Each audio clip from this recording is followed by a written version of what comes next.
What up, fam? Hit that like, hit that subscribe. We got some things to talk about tonight. Is this the best team in the Joel Embiid era?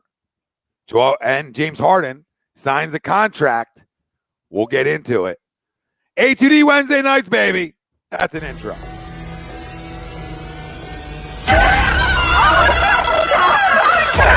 Let's go.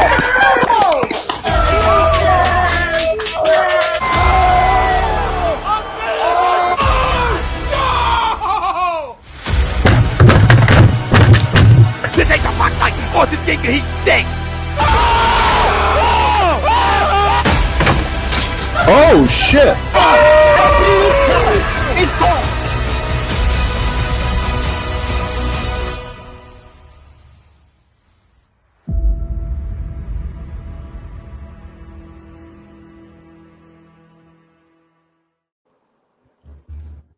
Here, you're listening to A2D Radio, real sports talk radio for the fans, by the fans, no agenda. These guys are the best in the business. Hashtag it. No notes.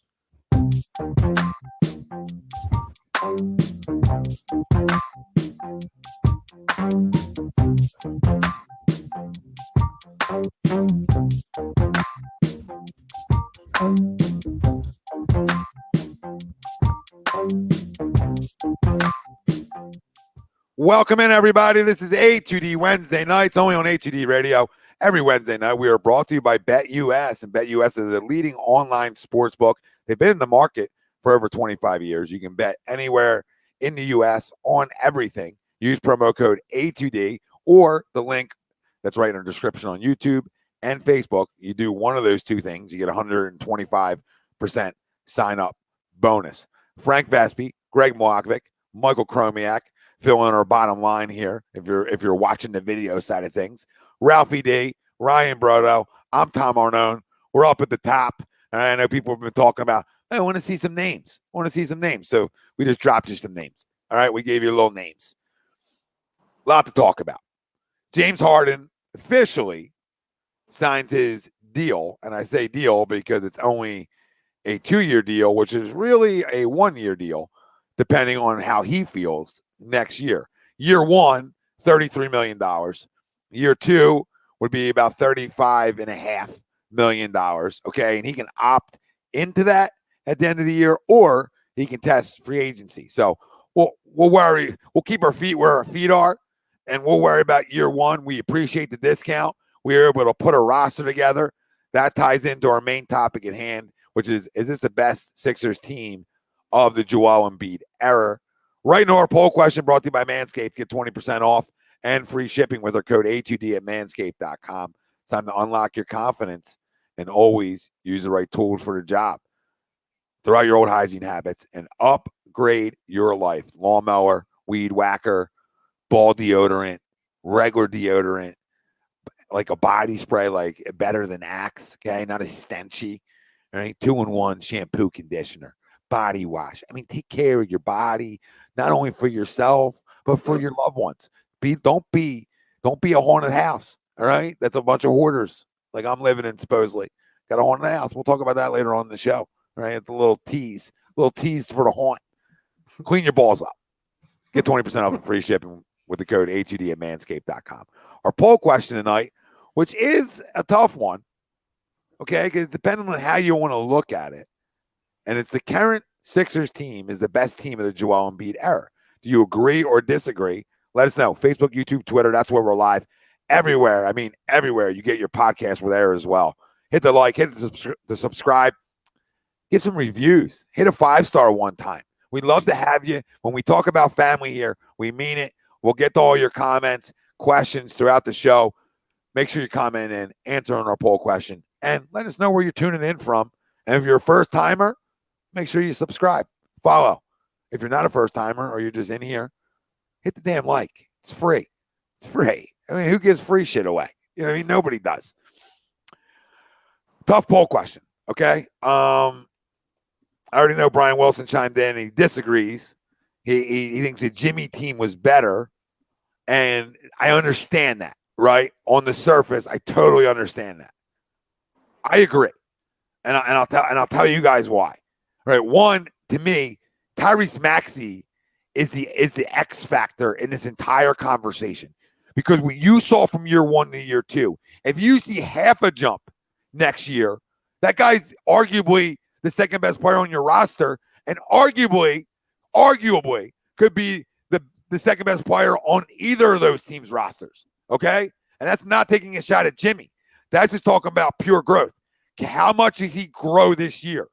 I don't know. But if year 1 to year 2 gives me any indication on what that's going to be, I believe it's another big jump out of Tyrese Maxey. Tobias Harris is still the same Tobias Harris. In my opinion, he's gotten a little better. Okay? He's gotten a little bit better. Now you say, Tom, we grow up, Peter Pan. Right? Like, what do you mean a little bit better? I'm just telling you, like, he was arguably our best player this postseason. What does that say when you're a second round exit? Doesn't say much, but it shows you that there's at least a guy there with some life. James Harden. Is James Harden better than JJ Redick? Yes, and yes. Or Ben Simmons? Still yes. I think it's deeper. I think when you look at this team, it's deeper. You were talking about Mike Scott. Mike Scott was getting meaningful minutes. Listen, this bench is already better than that. Okay? Already better than that. Melton, Tucker, wherever he fits into this, right? Okay? Niang, that's a better bench already. That's arguably a better bench. So if we're talking about a deeper team, which could be a better team, this team is that. I know we'll say like the Houston Sixers. It's not really the Houston Sixers. You're talking about 3 players, right? And that Houston team that did have some success too. We're not going with a 6'6" center, all right? We still have a guy. Here's the other side of it, right? The last little tidbit I'll leave you guys with. Joel Embiid's a better player today than he was on that team. Bingo. He's a better player. And I just left that to the end because I didn't need to say that. If you have eyeballs, you knew that. Now, is this team going to get over a hump? I'm not ready to answer those questions yet. What I'm ready to say is this is a better basketball team. Overall better. Elephant in the room. Are they healthy at the end? Other elephant in the room. What Harden do you get? But even at worst, you're getting a 22, 8-7 guy. Tyrese Maxey is the second best player on either of those teams' rosters. Does he defend like Jimmy Butler? No. Okay? No. But can he light it up? Is he a better three-point shooter? Does he spread the floor more? Does he have the ability to get to the paint better? Listen, what we saw in year 2, if it makes another jump, I see you looking, Greg. If it makes another jump, right? If he makes another jump, he could arguably be better than Jimmy Butler was that year. Not career. We're not doing any of that. That year. That's how you got to look at those guys. Those 3 guys are better, essentially, than what you had that year. And Tobias is better. And then go take a peekaboo at the bench when you have time. And if you want to go back and look at that bench, I'm going to tell you, it was atrocious. It wasn't good enough. We were 5. We were our starters. Our starters had to carry. You actually have production off your bench for the first time in the Joel Embiid era. For the first time in the Joel Embiid era, you have real production from this bench.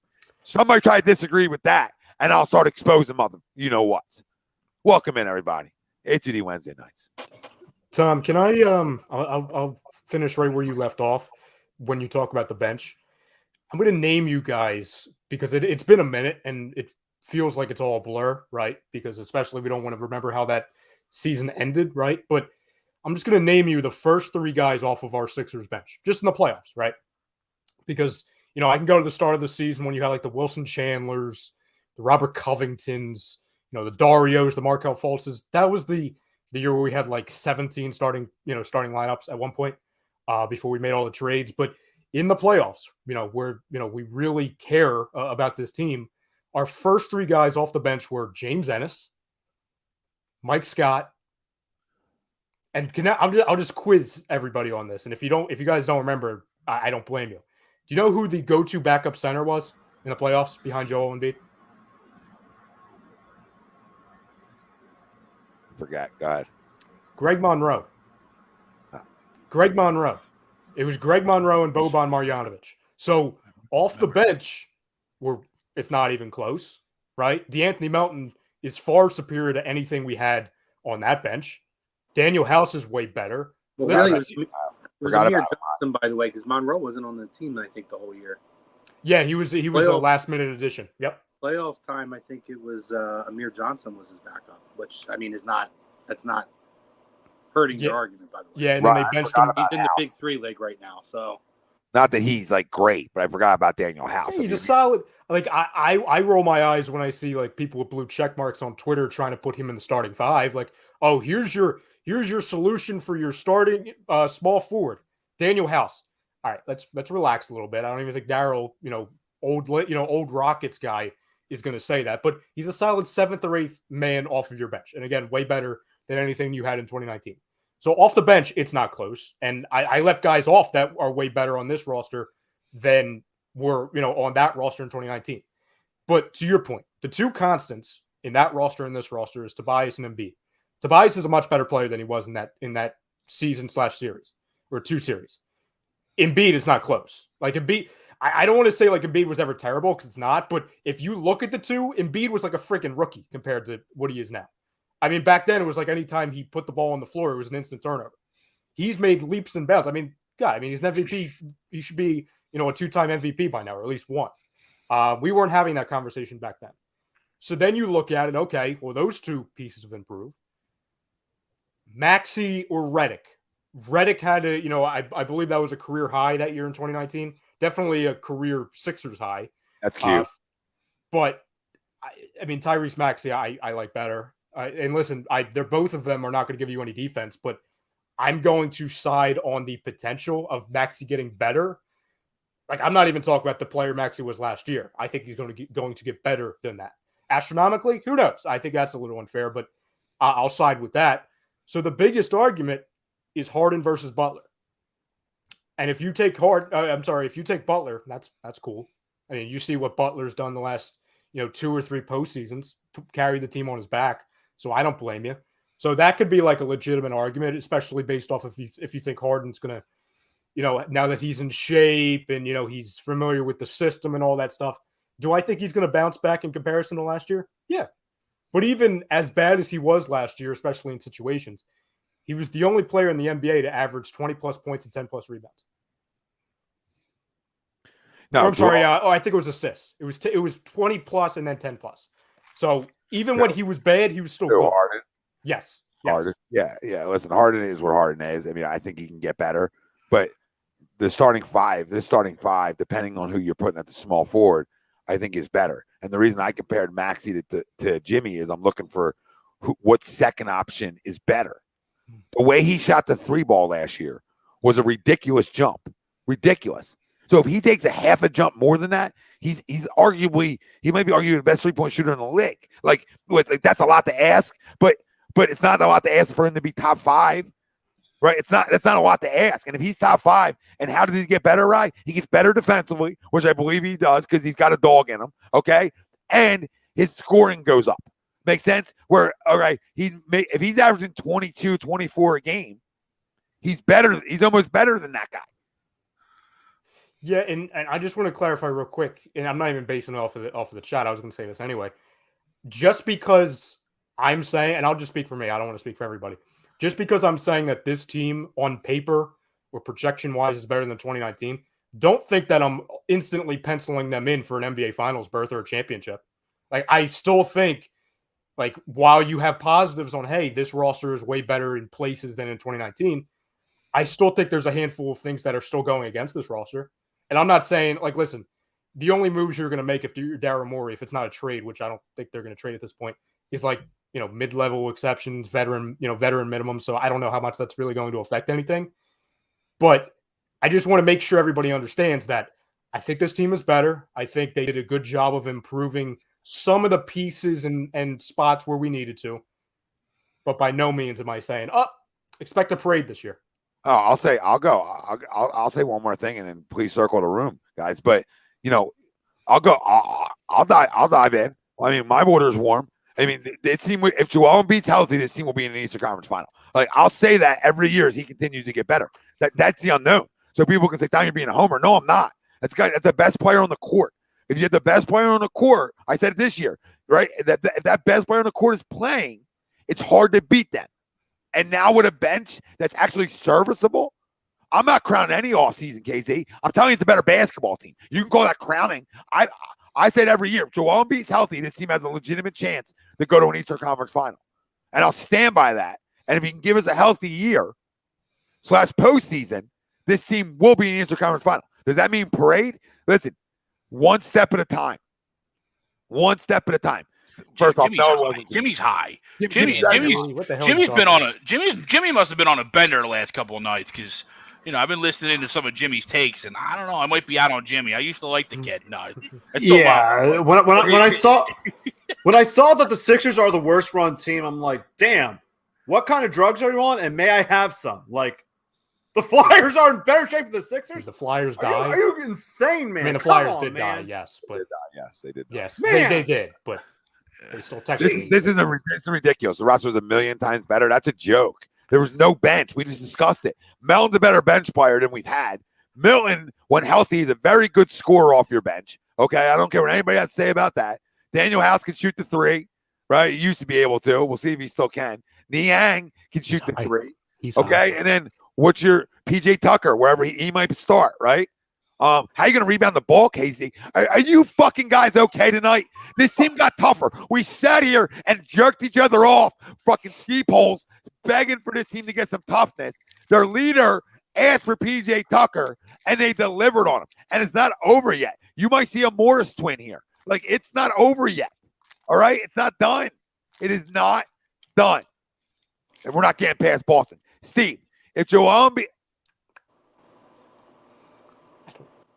Embiid's healthy, who's stopping him? Who? Robert Williams. Boston's a very good basketball team. Jimmy, Niang doesn't need to play big-time minutes in the postseason, right? Now, if he gives you 8 to 10 minutes, it can be more serviceable. He'll have his legs under him more. Come on, bro. Come on. I'm here to help you guys. He's your third-string power forward today, Niang. He's a non-entity. I understand certain co-hosts wanted him to start, but George Niang we're talking about in the first 20 minutes. He's still an entity, though. I think he's a bigger entity. He fills even a better role than he did in the previous years because he doesn't have to do anything but come in and shoot. Yes, be a wide open shooter. He doesn't necessarily have to play the minutes. Yeah, that's a lie, KZ. We have shooting guards. What is Shake Melton? Melton's pretty much a combo. Yeah. Danuel House is like a 2 or 3. Rebounding. Yeah. Yang's a 3/4 on matchups. PJ Tucker's a 3/4 on matchups. We have like 5 guards.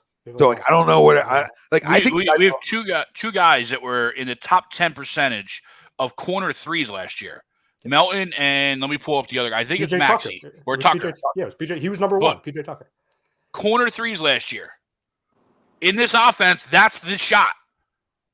We have no shooting. I mean, as much as I hate Harden, the guy can't get any worse from shooting last year. It can't be any worse. Greg, when he has a full offseason, you got to expect him to get better. I completely agree. That's what I'm saying. I'm not telling you, right? He can't be worse. No. He does not stink, Jimmy. He doesn't stink, okay? Maxey was a top 3 in percentage in shooting. Melton is better. You have my son coming off the bench, can throw him down. Tucker, and we know Joel likes to take him. I thought I was going to be like Mr. Negativity tonight. Like, I really did. I cannot believe some of the things I'm seeing in this chat. I mean, Shake Milton wasn't even supposed to come back last year. Highest percentage corner threes. back, give you that a little bit of depth. Tyrese Maxey was number 1, 57.6, and DeAnthony Melton, 49.2. PJ Tucker is actually not on this list. As far as what corner? I mean, he was ranked number 1 in corner threes. He was. Maybe whatever qualifying this one has, whatever it says. Probably amount of maybe shots. That's it, right? Yeah, it's probably amount of shots. I can't believe the chat. I can't believe it.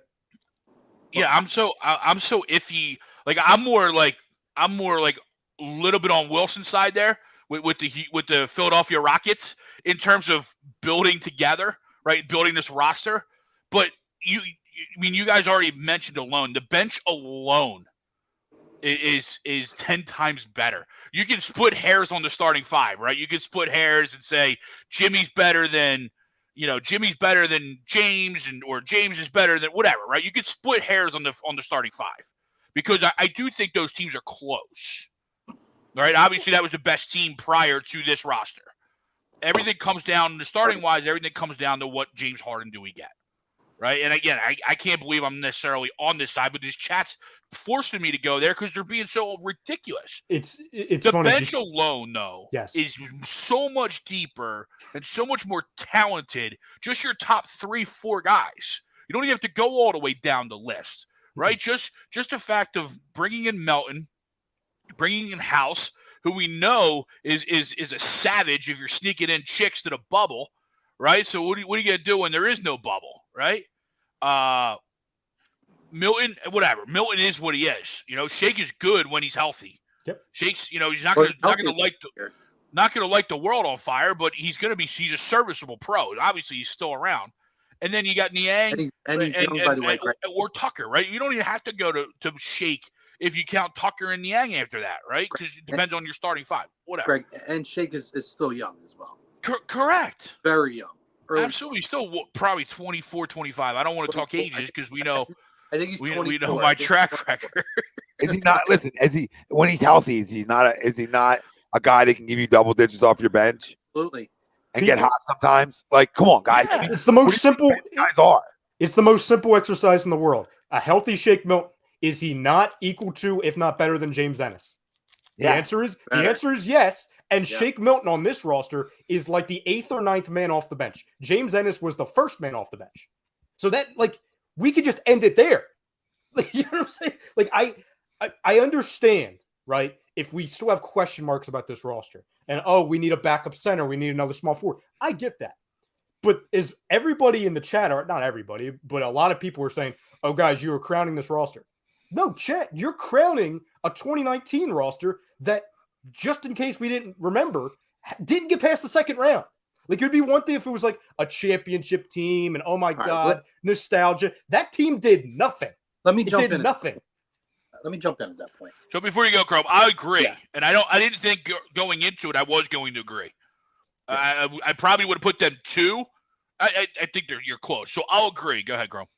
I'm going to disagree with the poll. And the reason I'm going to disagree, and I'm not egregiously disagreeing that, oh my God, it was so much better. But at the end of the day, when it comes down to playoff time, I'm looking at that starting 5. You had Ben still playing at a high level then. You had Jimmy. That floor, the way that floor spread, you had JJ Redick. There were no question marks where the offense was coming as far as the starting 5. And when you get playoff time, they're getting the big chunks of minutes. Now, are you absolutely correct? You're talking about James Ennis, Greg Monroe, Jonathan Simmons. This was your playoff rotation. Mike Scott, that's your playoff rotation on the bench. I would agree in that. But, Ryan, you're saying, okay, yeah, they didn't get anywhere that year. They lost by 27 bounces off the rim. And I think if that goes to overtime, that team not only wins that game, that team wins that series and might win a championship that year. Didn't work out that way, but that's as close as it could have gone. And honestly, at that point, that's one of those things you just kind of got to chalk it up as to a lot of years where they just flat out lost it. Whether they coughed it up, they choked, they didn't show up to play like this year, those last couple games. I look at that starting roster, and then to me, the X factor is Jimmy Butler, because Jimmy Butler, that's prime years Jimmy Butler. And to me, I don't care what anybody says, Jimmy Butler is the most ideal player to play next to Joel Embiid that you will find in the NBA currently and going forward. And I would always feel more confident with any team that pairs those two guys together on the court. And so you get a shot clock violation 3 times. Back to back in Game 7 on the road. Thank you, Tom. All right. I'm a Jimmy guy. So we can listen. We can nitpick out a whole lot. It's not a nitpick. It lost you the series. I don't agree with you with the spacing. I mean, Ben Simmons literally ruined spacing. The fact that he was standing there, nobody can agree to this. The fact that Ben Simmons was on our fucking roster makes the other team better. Immediately makes the other team better. You have a guy that was not willing to shoot. I don't care about elite defense. Jerked me off. Kawhi went right around you and buried it on your ass. So it missed me with elite defense. That guy is such a cancer and a loser that no team he plays on, as of now, right? Because I know this will come back and bite me. No team he's played on as of now will win shit. or has won shit because of him. Let me round up my point. Go ahead. Well, you know, it's fun to debate. We're here to, you know. No, that's fine. And then, end of the day, I think it's close. Yeah. But my confidence would go with that starting 5, hands down. You had no question marks whatsoever. Starting 4. Yeah. Stop saying 5. Starting 4. I'm going to say 5. That's fine. No, I disagree. You can't say 5. That's fine. I'm going to stick with my starting. No, you can't. I'm not allowing it. I'm like almost like editing it out of your comment. But you don't get to do that. So that's. Well, I listen. I feel like I'm not going to puff chest say make rules, but in this situation, when it's the biggest loser in sports history, then I'm going to say 4. So I'm going to stick with a starting 5 on this. 4. I'm going to take the start. I'm going to take that starting 5. I'm going to move forward with it, and I'll roll with whatever comes off of the bench. That being said, I don't know. I mean, PJ Tucker's 37 years old now at this point, 38 years old. You don't know what he's going to be next year. He's hitting that point where the wall's going to hit at some point, and he's going to be Greg Monroe, where you don't know what the fuck you're going to get off the bench, where he was a contributor at one point. That being said, I like Danuel House. I really like Melton a lot. I like his young age and what I think he's going to be able to contribute because there's still an upside.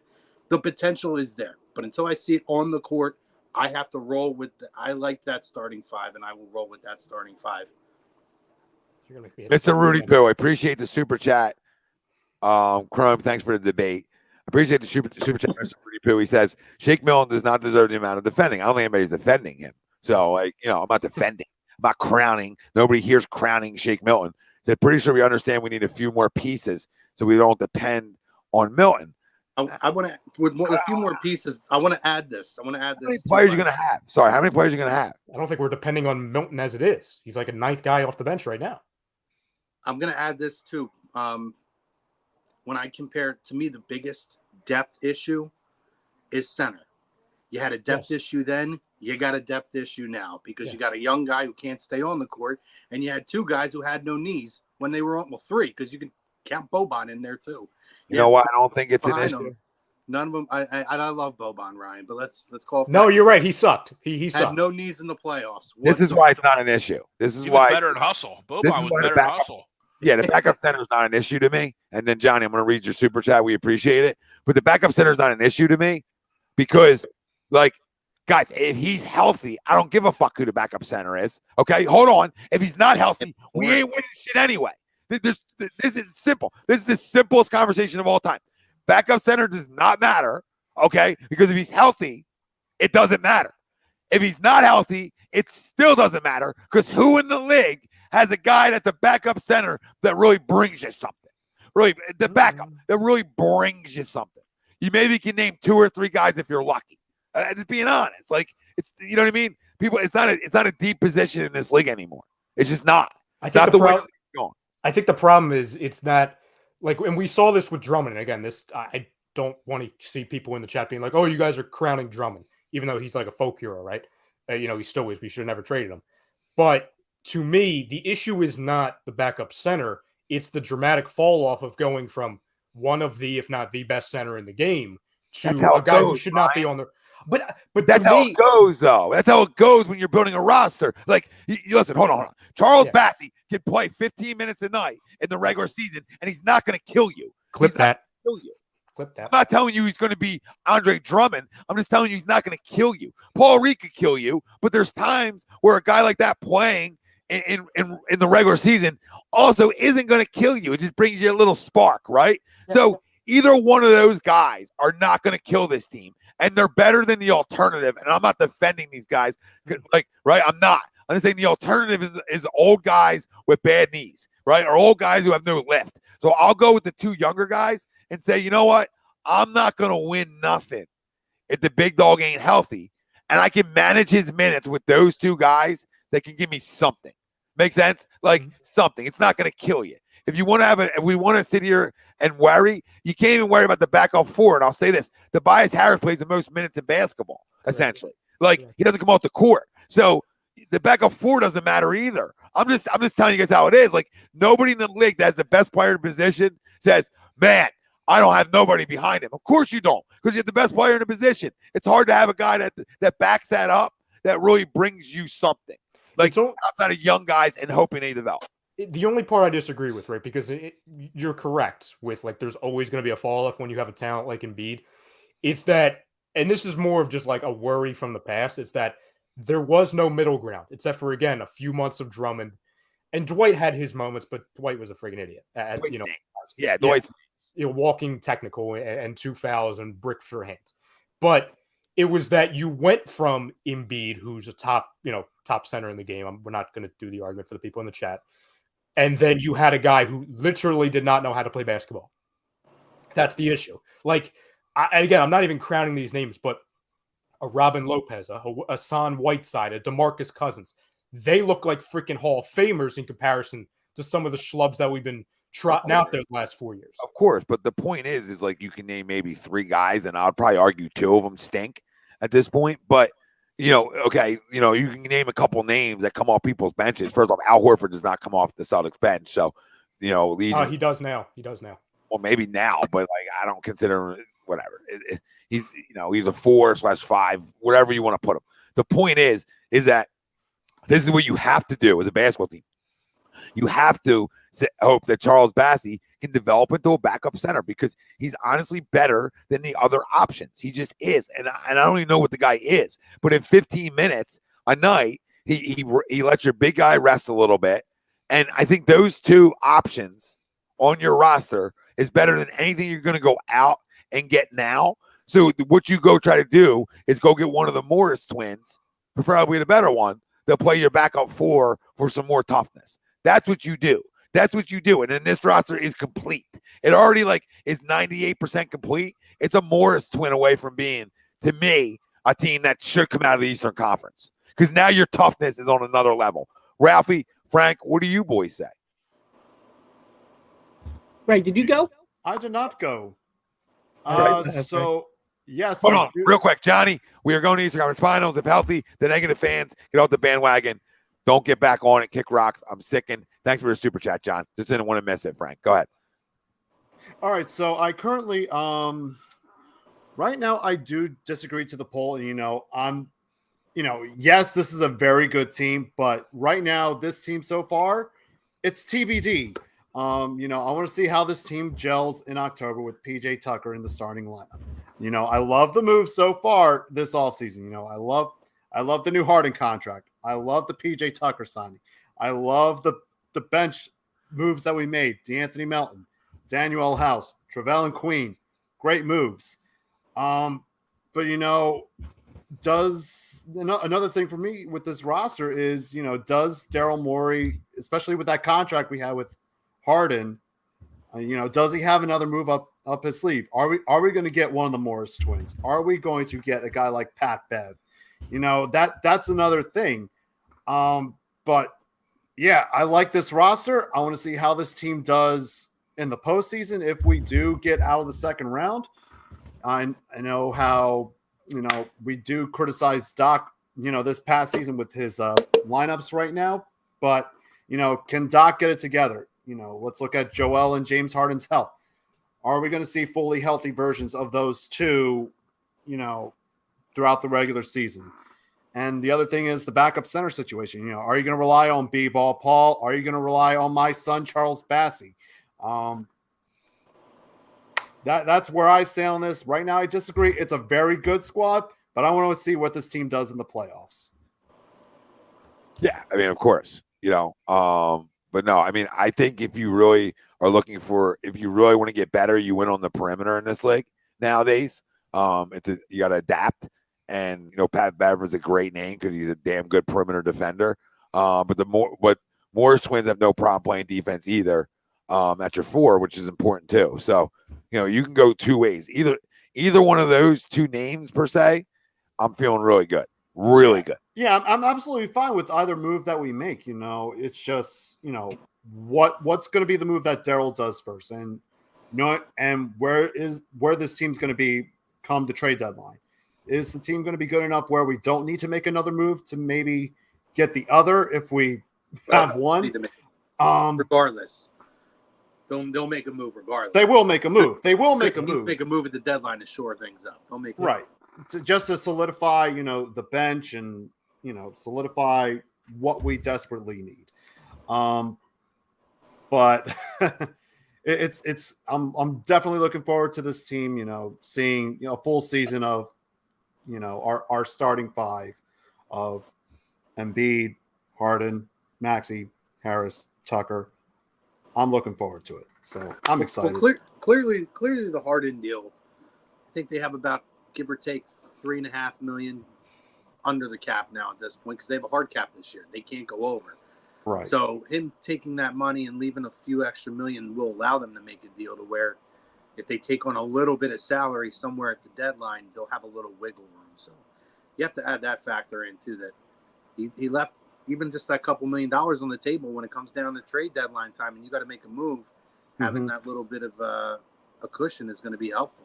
Yeah, absolutely. And, if we do make a move, I hope we don't, make a move where it's going to heavily backfire on us. I think as long as we don't get rid of any key pieces off the bench that we're going with. They ain't traded Maxey, so that's about the only one I worry about backfiring. It's a small move, if anything. You don't win championships at the trade deadline in the NBA with anything that's 2019. Like with anything that's great.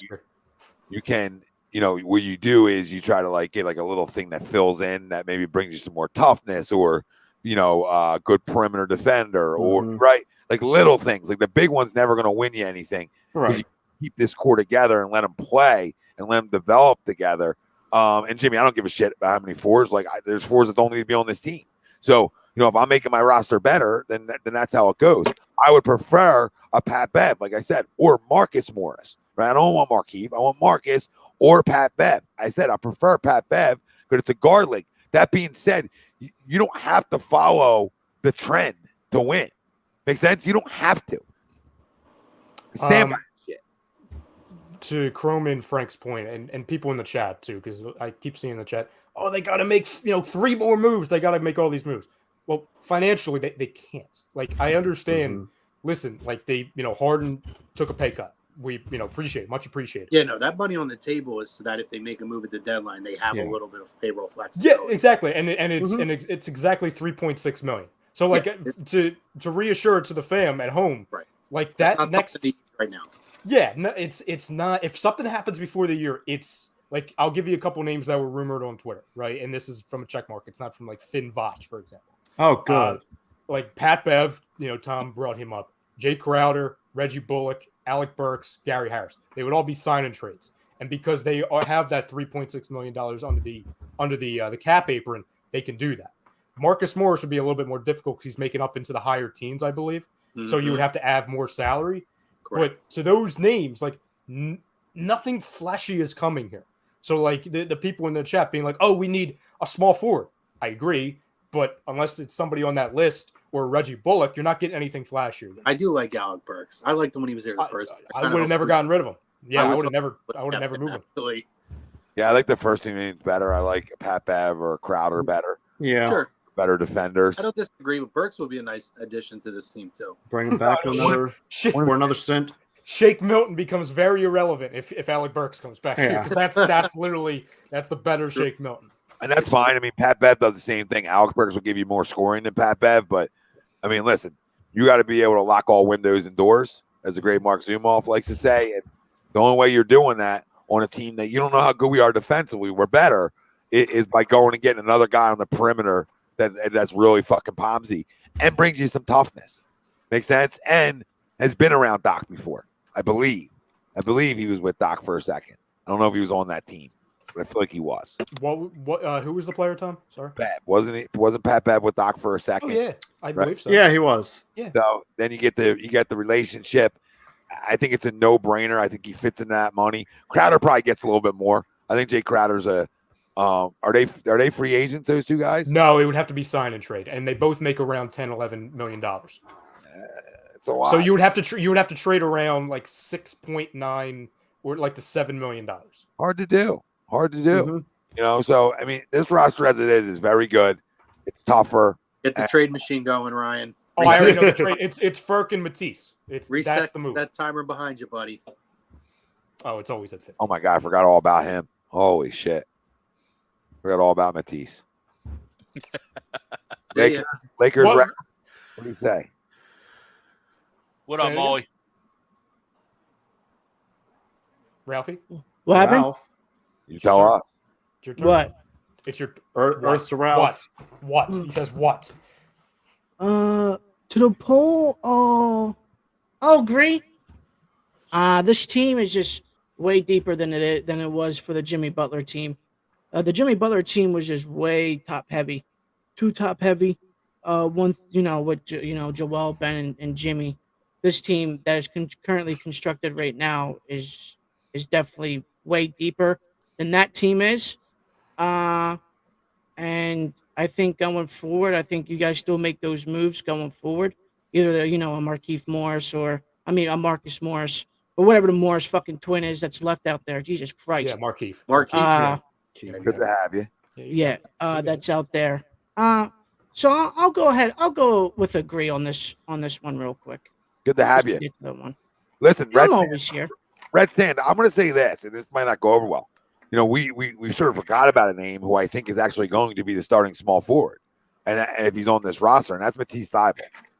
I think he's going to get the opportunity to be the starting small forward. Just how your roster shakes out, right? Like how I look at this roster, he's my starting small forward. I don't love it, okay? I think, but he brings you some things. He brings you length on the perimeter, right? He does bring you some things.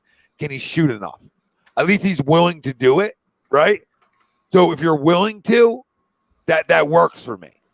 Okay, so he doesn't need to bring the offensive production because what you have on the court. You're going to have 4 guys who can flat out score. You don't need him to score.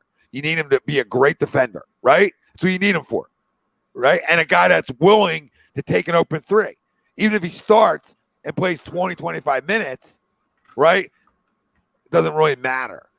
Like at the fourth quarter, you're going to play what you think is your best lineup at the end of a game, right? So starting doesn't necessarily matter to me as much as who's playing the last 5 minutes of a basketball game.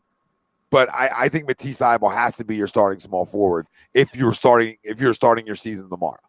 If that's exactly what I was going to say, Tom. Like if you're starting it tomorrow, yeah, it's Mattise.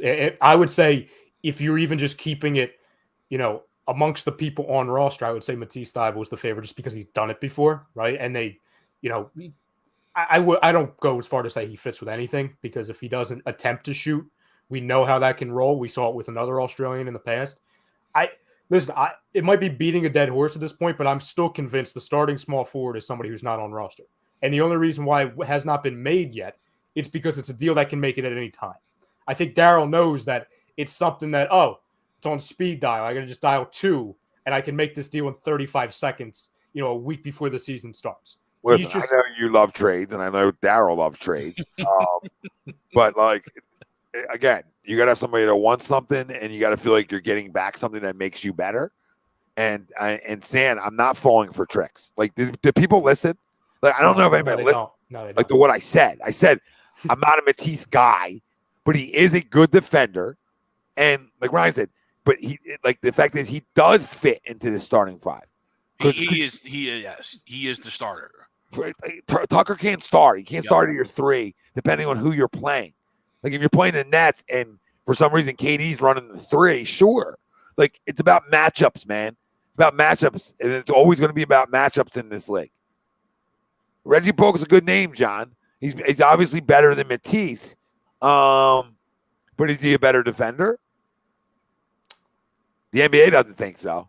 He's not a liability defensively, though, and he's a way better shooter, and he's a way better fit, in my opinion. No. Of course, I'm not. I'm not going to argue over Reggie Bullock being a better player. Like I'll take Reggie Bullock over Mattise Thybulle. There's probably a bunch of names you can give me that I'll take over Mattise Thybulle. If Mattise Thybulle can get better shooting the 3, which is the elephant in the room, and he hasn't done it, then he's arguably better than the names we're going to say. JC I think Donovan Mitchell stinks. So, and he's not going to fit here anyway. Like we're done. Do you agree with what I just said, though? Yes. Completely. Sorry. Yes. Be just a decent 3-point shooter. Decent. He's better than any of the names we're saying. The other caveat about Mattise as well is it's a contract year for Mattise. He's playing for another contract, either here or somewhere else. So, I would think a guy who wants to get another contract, get another, get an increase, raise in pay, is probably out there, I would hope, working on his 3. Because that's the only thing stopping him from playing legit minutes in the NBA. Because, Tom, you said it multiple times, he's willing. He's willing, he just can't. Right? You know what I mean? And that's and it's almost like if you're able to hit 2, like Jesus, yes, like if you attempt 4, like, and you make 2, but we're in a great spot. The other side of it is it's like I said, it's a contract year. There's motivation for him. We see guys all over in every single league around have breakout years, have good years on their contract year. Yep. Absolutely. He could cost himself. Got to shoot the ball. He can cost himself if He's he has got to another, make at least 2 threes a night for you. If he has another mediocre or bad second half of the year, right? If he doesn't improve drastically or even by a little bit, in my opinion, he can cost himself around $10-11 million annually, and depending on the years, upwards of 20-25. Because if that guy has any offensive game, like I always use this comparison, especially because this guy I'm going to name should be a Philadelphia 76er now. He should have never been traded to Phoenix. But Mattise Thybulle with an offensive game is Michael Bridges. That's what it is. So having a Michael Bridges on this team, either as a small forward or coming off the bench, that could be lethal. And Michael Bridges isn't somebody who's going to score 25 points tonight, but he's going to D you up, and he has the threat of scoring. So, like I said, it's all right in front of him. He just needs to be a threat offensively. I hate Mattise, and I think there's room to grow. So I hope everybody listened to what I just said. Mm-hmm. I'm not a Mattise guy, but I believe there's room to grow, obviously. And John, I hear what you're saying that he's an overrated defender because I've said that in the past, right? And he's constantly bet out by Joel, but you can't be overrated to a point when you watch what he did to Steph Curry. And I'll just leave people there. Like, that's arguably one of the I've never seen Steph Curry struggle like that. Like, he literally shut him down that night. And that tells me you have the ability to be an elite defender in big moments. That's how you have to look at it. Game 72 in a regular season, when you're playing the Pistons, no disrespect, Don. Yeah, fucking shithole team that is. Yeah, like, I don't care if you're a great defender in that game or guys get past you and you're always trying to slap it out from behind. But I care how you defend in big moments. And in big moments, he's been a really good defender. And I think he's gotten better at it. Can you shoot the 3 enough well? If you, like you said, 2 threes a game, I don't even think he needs to do that. But if he makes 1 3 a game, right? If he goes 1 for 3, people at least have to respect it. We're talking about just having to close out. Having to close out changes the whole thing. Mm-hmm. Do I think he's he uses athleticism to go by somebody? Yeah. He does. He does. So if you close out, he can get by it. And do I think they trade him? I'm gonna say no. I don't think they trade him.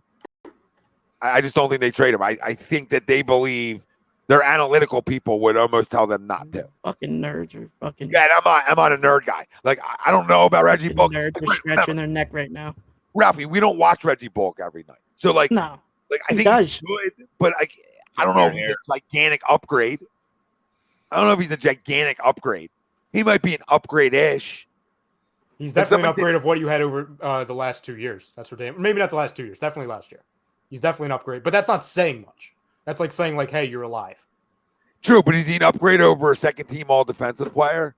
Like that, we have to do that. Give that what it is. Yes, because while we do need defense, and we got it with Tucker, you got it with Melton, etc. You got it with House, who can also defend. You drastically need guys that can make open shots coming off of the screens with Harden or off of double teams with Embiid. And Mattise, so far, again, we'll see if he's on roster. He has not been that. So it's like you're valuing, okay, do you need somebody that could be a second all-team defensive guy or somebody who could just flat out shoot? No, you have to have guys who fit into it, right? Like, okay, having a guy that shoots is great. I got 4 guys on the court that can shoot it. So I'm not in a drastic need to make sure all 5 can shoot as long as the guy's willing to shoot. Make sense? Unlike the other guy, he's willing to shoot. So if you're willing to, you're able, right? And I look at that as not crowning the guy, but he brings something that I need on a starting 5 that is not great defensively. My 3, 4, and 5 now can defend, right? That's important, especially on the wing. We talked about how important wing defenders are, right? Like, I think he's more important to this roster than almost any other player. He really is. Because what is he going to turn into? Can he turn into a guy who give you 6-7 points a night? That's really all you need him to do. Rebound, get back. This is arguably the worst transition defense in basketball, right? Does Reggie Bullock change that? Probably not. Can Mattise Thybulle help change that in a starting role? I believe he could. Because at least he's an energy and effort guy, right? I got to look at that at times. In big spots where I need to stop, and I can have Mattise and PJ Tucker on the floor together. I think that's important. I think that's so important. No, listen, we've talked a lot about Mattise this summer. I don't want to call him the X factor because there's a lot of bigger names, guys making a lot more money, even, post contract, pay cut per se, that, are going to be much more important. But listen, we talk about it every year, and we see it with the teams, the Celtics, we see it with the Warriors, we see it, with the Bucks, the Suns. You can go any, teams that make the finals year in and year out. You have your big name guys that just do what they do, but then you have a couple guys that step up. That's dramatically hurt us. And that's what I've said. Like, we could talk about Embiid, having a broken face, or, the gastrointestinal issues back in 2019, or Harden not taking a shot, in the second half of Game 6, all that. Tobias not doing what he needs to do, Maxey being young. But a thing that a lot of people don't really talk about is that one of the biggest things that has kept us from getting over the hump, that is the second round, is, okay, when Harden's struggling, when Embiid has a broken face and 5 broken fingers, or both at the same time, and guys that are supposed to step up aren't doing it, you need guys to fill in roles, and we haven't had that. Instead, we've had guys that, for the most part, haven't been able to play anywhere close to NBA-level basketball. That's been the biggest thing. KZ, why are we on drugs tonight? Because I'm saying you don't need 5 guys in your starting 5. Tom, just say the name Blake Griffin 5 times, and he'll instantly love the show. KZ, since you're the GM tonight, and you're the greatest thing in this chat, what are you doing then? He told us a couple weeks ago he's bringing in Blake Griffin. Like, what are you doing, right? So you're. And by the way, you don't have to clip. I'll tell you every time you come in here that Donovan Mitchell stinks. He's a volume shooter to me. I could go. They're a dime a dozen in the NBA. Who doesn't fit here? He doesn't fit. I don't think he stinks. I wouldn't say exactly. He stinks. He doesn't stink. He just would not fit here. Yes, that's overrated. He doesn't like to play defense. Is the ability to because of his size. Plays 0 defense. Volume shooter. Yeah, not my cup of tea. Not going to tell you he's not a good player. Just not going to tell you that he's great as people want to say he is. And John, I hear you. I hear you about Reggie Bullock. I get it. I would have no problem with Reggie Bullock, right? I'm just saying I don't believe you make a million trades and a million moves in an offseason. Get it, Habib. Get it, Habib. I don't have any more trades you can make. Okay, so I'm looking at this roster and saying it's pretty close to being done. All right, maybe it's not. Okay, but you don't make a million moves. You just don't. They've made 3 moves to their bench already this offseason, like to their team. Like how many? I don't know how many more you're making. It's not easy to do, right? It's not easy. Could they? Of course they could. I'm not telling you it'll never happen. I just think this roster is pretty much set in stone. Tom, before I forget, going back to the Open, I did take your challenge. I did go around the NBA, and I found 6 centers, backup centers, that I will undoubtedly take on this team. Okay, but who's their starting center? Okay, so Andre Drummond is the backup for Chicago. That's Vucevic. Okay, it's good. JaVale McGee is the backup for for the Mavericks. That's the it. Mavs. Who's their starting center? What is it, Ralphie? It's the white. It's Powell. Powell, right? Yeah, Okay, Powell. that combo stinks out loud. Go ahead. I thought you were a JaVale guy. I thought that was gonna be a layup. I'm never a JaVale guy. I've always been a JaVale guy. That was sorry. I aimed too high with that one. That combo is not better than ours. That combo is not better than ours. Well, who's the second for us? Are we just throwing Bassey in there right now? Throw Bassey. It's not a better combo. Well, yeah. I mean, Embiid, yeah. What if you gotta look at it? Go ahead. Give me another one. Clint Capella and Onyeka Okongwu. No, not a better combo. Go ahead. But are we changing it now? I thought we were just looking at backup centers. We're saying the conversation is combos. They're tied to hip supposedly, and you're giving me backup centers that are like okay. They're better than what we have. You're saying that, and it's also an unknown. They're just guys. You're just giving me guys. You just give me guys. You give me nobody. Andre Drummond's not better than what we have. Andre Drummond's not better than what we have. Ryan, let me finish. I was just going to say Vukovic and Drummond's the only name you give me. Nothing else is some substance. It's just names. It's just names. None of them are any good. They're just guys. Who's like that good outside of Drummond and Vuk, which I'll give as a very good combo. Outside of that, none of them are good combos. They're just guys. I'm just talking about backup centers. A backup center that I would undoubtedly take over what we have right now. Just guys, though. You're just naming guys. The only guy that's worthy is Drummond. The others are just guys. I think Okongwu, Rashawn Holmes, Nick Claxton, Nerlens Noel are more than guys. I think they all are better than Charles Bassey, who's played 20 seconds in the NBA. Okay, they're better than Charles Bassey. Nerlens Noel is a guy. So I wouldn't say he's more than a guy. Nerlens is a guy. We've seen the guy. I don't even know if Charles Bassey is a guy. I don't know what he is. It's not even that done. It's just none of the. But the starting center isn't the best center in the league. So of course they might have some depth. That's the difference. That's the difference because you're going to split minutes. When you have the best guy in the league, there's going to be the drop off. It's just the way it goes. You got to develop a young big man.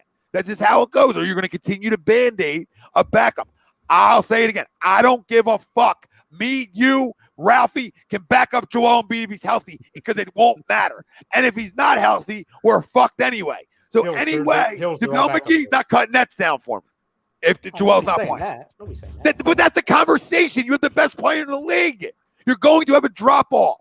If he's hurt or not playing, you're guaranteed a drop-off. I just don't think it's that much to ask to get somebody that, hey, he kind of knows how to play basketball, not somebody who has no knees, somebody who's played negative 30 seconds in the NBA, or somebody whose name is Greg Monroe.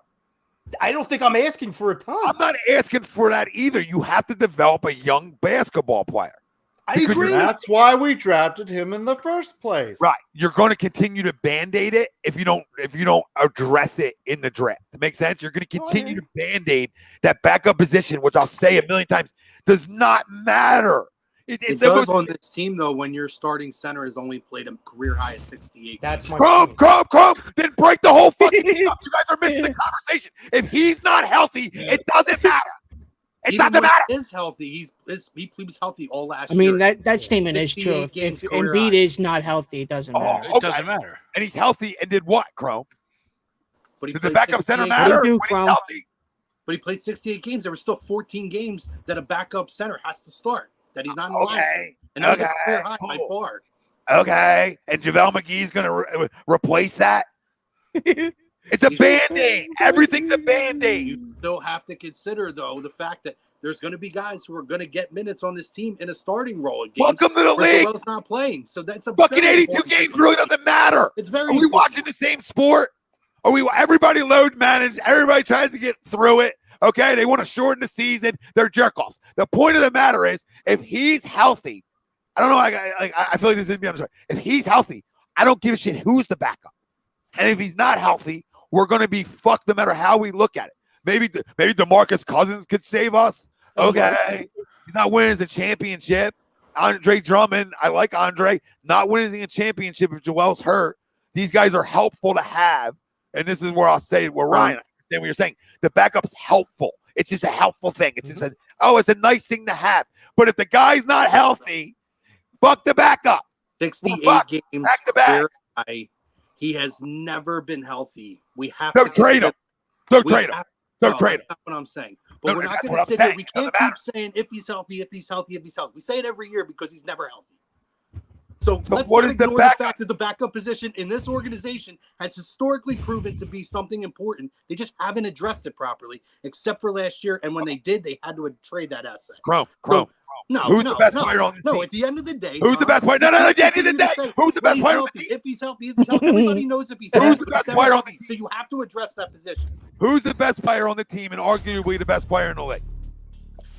Joel Embiid. So let me finish. If that guy's not healthy, break the whole team up because it won't fucking matter. That's what nobody understands. 2017, I joined here, and every year it's the same thing. If he's healthy. We know that. We understand that. But you can't sit here and say the backup position. Michael, that's the facts, Michael. We already know this. That's the fact. We're missing facts. We're getting semantics. Stop missing the facts. That's not semantics. That's facts. That's facts. Every year, a Steph Curry gets hurt. Warriors play that role. That's We'll not circle the semantics, but Steph Curry hurt, Warriors done. Jimmy Butler hurt, Miami done. Okay, where are we going? Where else are we going to go around the league? If Joker gets hurt, you might as well blow them up. Okay, I mean, continue to circle the league. But you need to address and have an adequate backup in every position. What does adequate do if the best player in the world is hurt? Particularly for big men, because there's such a drop off if your big man gets hurt. Tom, can I What ask does you a question? adequate do if that guy gets hurt for a substantial amount of time in the playoffs? What does that guy do? He's got to do a good enough job to try to fill in a little bit. Tom, I'll do have you a lot still more do confidence with the Tom, do you still value the or one seed? Andre Drummond or somebody of that ilk than Bassey, who we don't know. No, what I he don't. I is. don't Can't value. play I don't more value than seeding 12 anymore. minutes in a game. I don't value seeding anymore, Rye. Okay. To a point I do, and to a point I don't. Like, we've seen it. It doesn't matter. Doesn't matter. We've seen 3 seeds go on. We've seen 4 seeds go on. We've seen ones go on. We've seen a whole list of them. You got to be in the top 4. Top 4. Top 4 or 5. I think I agree with that. Top 4 is where you need to be. You don't want to be 7. You know what I mean? But we will never be 7. No, home field. So home court advantage, you care about. Home court advantage. Well, that's the difference between 4 and 5. That's top 4. Right. We're getting semantical. The top 4 or 5 matters. Like, that's where you can advance. We've shown home court doesn't matter for us specifically. We've shown on the road doesn't matter. So nothing's mattered for us. You just, history-wise, you have to be a top 5 seed if you want to get to an Eastern Conference final most of the time.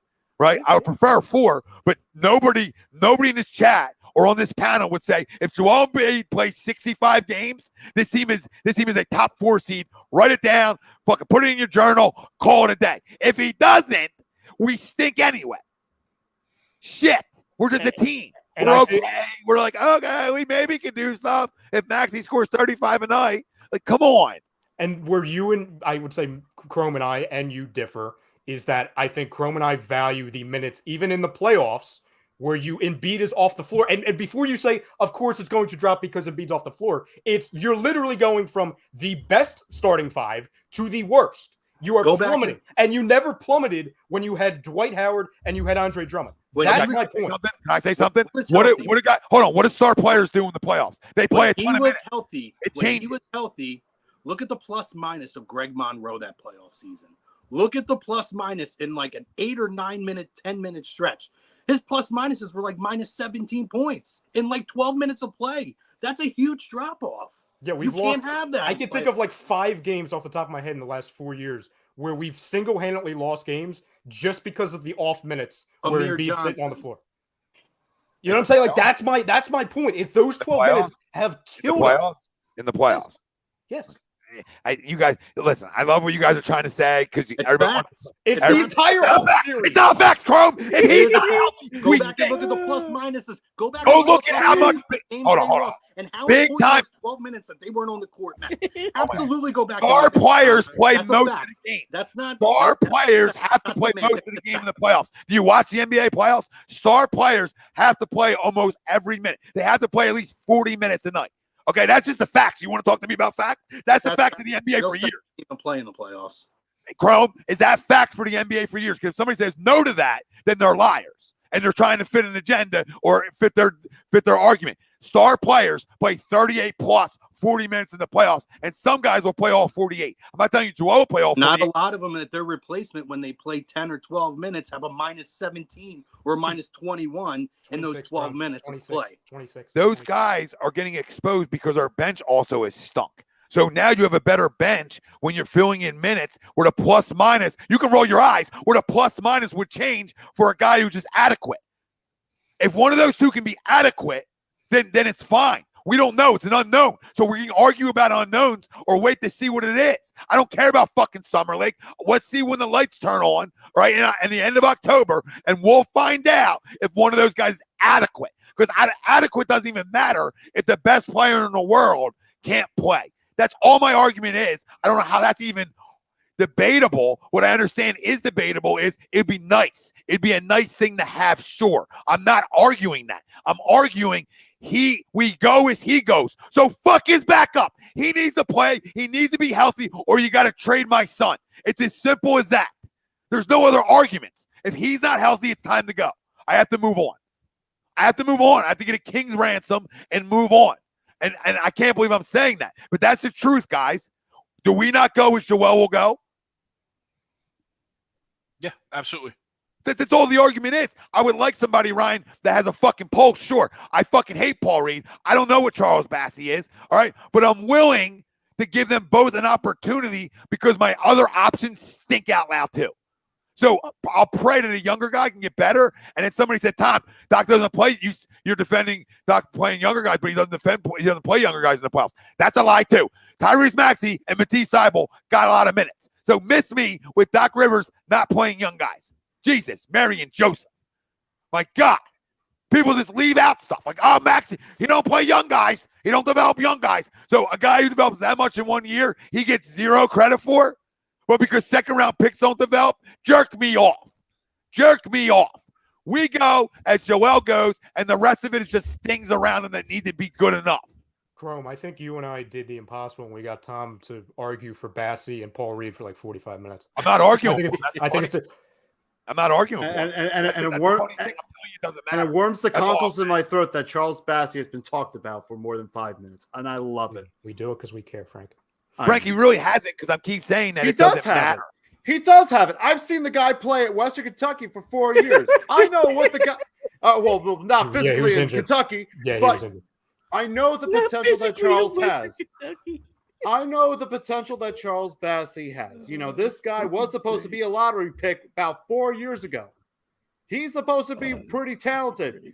I like him as an option for a backup center. That's why we drafted him in the first place, you know, while he develops, while Andre Drummond was that typical backup center. It's Charles Bassey's job to lose at this point. It's either going to be him or B-ball Paul.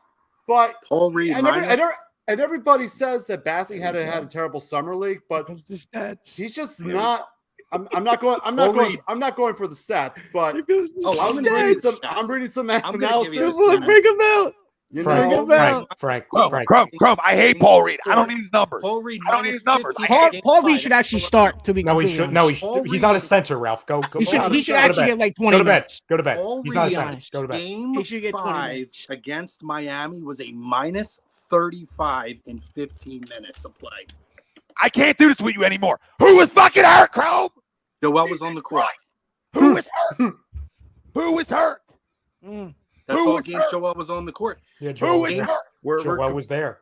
Who was hurt? People are complaining about Charles Bassey over Summer League. It's Summer League. Nobody cares. Games 4 and 5 that I gave you, God. Paul Reed numbers. Oh, my God. Joel wasn't hurt. Paul Reed stinks, Chrome. We don't need his numbers.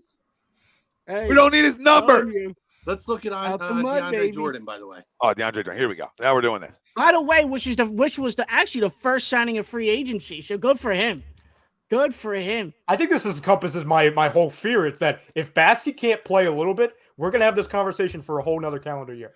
I won't. Yeah, you're gonna have it all. You might have it all year long if Bassey can't play. I won't. All year long. Yeah, you will. Yeah, you will, because you ain't gonna be able to go to sleep. Can Joel play? If Joel plays, I don't care. We keep circling back to this. If he's not healthy or can't play, we stink really bad. Like, we're probably like an 8 seed if we're lucky. If he plays, that's all that matters for us. We go as the big doggy goes. Didn't we talk? I'm not trying to trade him, but if he gets hurt again, what do? Your hands are tied. Didn't he, even when he was healthy this past year, really the last two, DeAndre also had a minus 35. Well, DeAndre's like, I don't even know if I know he's on. Yeah, he stinks. Weren't we talking about even when he was healthy? Hey, we need guys to take pressure off of Joel, especially in the regular season. To where, hey, we don't need to play Joel Embiid 40-plus minutes on a Wednesday night in Detroit. Sorry, Don. Okay, can I say this, though, right to that? Like, okay, you have a lot of other talent on your roster where that's just a position that almost doesn't matter. Can you just rebound enough? Like, right, because I'm going to have guards that can come in that can score. I'm going to have other things that can come in that are going to give me production. In other years, we didn't have that. That's my argument. We didn't have Melton. We didn't have House. We didn't have Niang. We didn't have Tucker. We didn't have the type of production that can come from my bench to help me. In certain situations, we saw Tobias can actually run the 5 at times on smaller lineups. You have flexibility here. You're not like it's flexible. So that's why I'm saying I'm not worried about it. I'll continue to agree with you guys that it would be nice. I wouldn't be against it, right? Because I don't like the other two guys at all. I really don't like Paul Reed at all. Okay, Wilson likes him a little bit because he's an idiot. But I don't really like him at all. I do like his energy because I'm an energy guy, right? As you're watching right now. But I'm hoping Bassey can be decent enough, right? Like we're written. I can't believe the show went this way because those guys are irrelevant to me. They're just there. Hey guys, glad you made the roster. Enjoy your check every week. All right, because the other guy has to eat. He has to eat. Hills, first off, I'm not the only one running the comments. Second of all, what did we not put up? Hills, come on, Hills. Don't get defensive now. What, this? Is that what you wanted to be put up? What, Hills? Okay. I know. I'm pretty excited that I've been on this show, 3 times, and I've managed to continue and incite Tom into an argument about Mattise Thybulle for 45 minutes and Charles Bassey and Paul Reed for. I would trade all. We got to be going 2025 at this point. I would trade all 3 of them. I would trade all 3. Hills. But I'll say it again. I don't give a rat's ass about Hills, any of you're them. wrong. You're wrong. Yeah, no, actually, no. You're correct. They are. Yeah, they're not. They are not starting centers. That's correct. We're talking about backups. So thank you, Hills. Guys, It's Dwight Powell and it's Ben Simmons. Yeah. Okay. So yeah, thank you, Hills. You're correct. If Joel Embiid is healthy for once in our lives, the rest of it won't matter. I promise you that. Exactly. We're never going to say in the playoffs, oh, with a healthy MVP Joel Embiid, we don't even want to see those other guys. Like, hey, I don't care JaVale McGee. Like, I don't want to see JaVale McGee, right? Because that hurts me because I have the best player in the world. You understand? The next guy is never going to be, unless it's like a DeMarcus Cousins who brings you production, right? Like offensive production. The next guy isn't going to bring anything. It's just a guy. Like, he's going to play 40, 42 minutes in the playoffs. You're talking about 6 minutes. I can go wrong in 6 minutes. Not when you have other guys off your bench that can actually score. In the paint again. Not if guys can rebound enough. This is a guard-driven league. When you go to your second unit, you're looking for your guards to impact the game. That's what we have, which we didn't have it in the playoffs. Maxey's going to play like 48 minutes. Tobias is going to play like 48 minutes. Those guys, Harden's going to play 40 minutes. Those guys will eat up a ton of minutes. A ton of minutes. I think it's what everybody's missing. Like, we're not, regular season is a different animal, right, than the playoffs. We all understand that, and I get what you're saying. Regular season, give them a breather, right? I totally agree with you guys there, right? But in the playoffs, it doesn't matter. It really, truly doesn't, Chrome, because he's not going to get the minutes like you're giving me in your little agenda Miami Heat fucking series, which is a joke, which is a clown move. You're better than that. You watched it. You saw a guy with a broken body. So miss me with the plus minus. I gave I gave you numbers in the Raptors series before he was hurt. I don't give a shit about the series. The backup center's going to stink. You should. You really should consider. You should Oh, really. my God. So who's your option at backup center right now? You should really care about how the ball You, rolls Ralph. off the table. You. Every single. So time. who do you He like gets as your backup center? These guys want the world.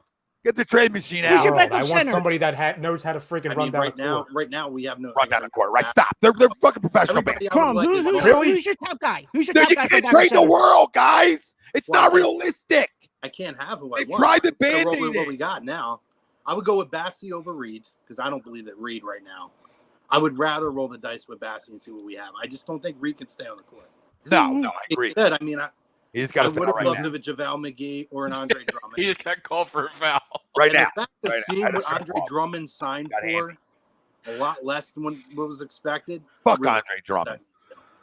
Crown Andre Drummond. He's the biggest stat stuffer in NBA history. It's great on this team. He'll get 20 rebounds. You didn't even know he did it. Great on.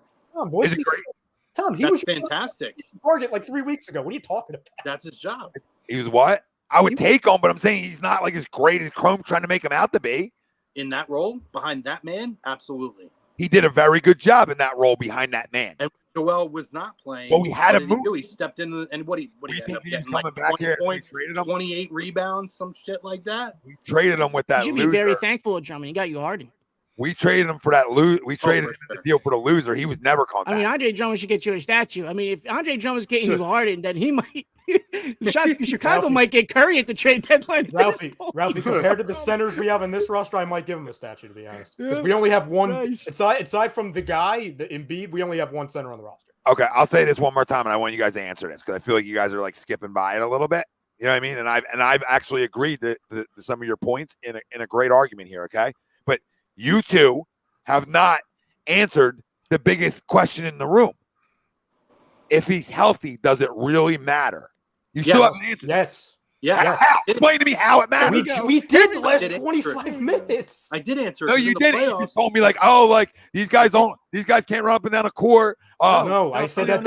I said because in 8 or 9 minutes in a playoff run, when he does have to get a breather, a lot can go wrong. A lot has gone wrong historically on this team. the last Again, 4 years. go back and look at the swing. Look at the scoring swing before. Now I give Dwight. Well, right. If he's Dwight healthy, was he's a going to little play bit big time different. minutes. He's never done that though. So why are we He hasn't been healthy to increasing? do it. Okay, so I'm going to cite on history. He's not going to be healthy to do it. So then it won't matter. Okay. Whatever name you give me isn't going to win us something. I'm If not he's saying not you need to win. I need you to not be the worst player on the planet on the court. The last 4 years, we have had that. That has been our reality. That's all I'm asking. I'm not asking for freaking Joel Embiid ×2. I'm not asking for DeMarcus Cousins on the Pelicans. I'm asking for somebody who knows how to play basketball, because our backup centers, especially in the playoffs, have not known how to play basketball, or they physically cannot anymore. That is my only point. That is my only point. And I am afraid, because the only other guy on the roster that plays center, because I do not believe Paul Reed's a center. He's a stretch forward. He's too skinny. He fouls too much in the paint. Charles Bassey, if he sucks, a late second round pick, if he's not a formidable NBA big man, we are going to have this another conversation for another 12 months. That is my only point. We have lost in the last 3 years in the playoffs. We have lost like 4 or 5 playoff games just based off of the difference between Embiid off the court and on the court. That is how bad in the an paint. 8 to 10 minute window. Not even a lot Yes, of time. that is the Hawks series to a T. If you're not including Ben Simmons. You guys are talking about old series. I'm talking about this basketball team right now, as constructed, has more flexibility at the center than you guys are giving it credit for. Like they just does for 8 minutes. Like Tobias Tucker both run the big before. They both done it for 8, and they can do it for 8 minutes, and it doesn't kill you. There's ways to be flexible and movable and not be missionary. That it's just ring the bell. Got to be this guy because he's the backup center. Be flexible. You can do things, is my point, to make it work and not have to play those guys. Listen, Dude, you see the regular season that they can't play, right? Okay, this is my argument. If you see in the regular season Batsy and Reed stink, which they probably will, right? You have the ability, because both guys have done it in Tucker and Tobias, in a league that doesn't have big men that dominate outside of Joel and Joker, that those two guys can play the 5. They've done it. They have done it.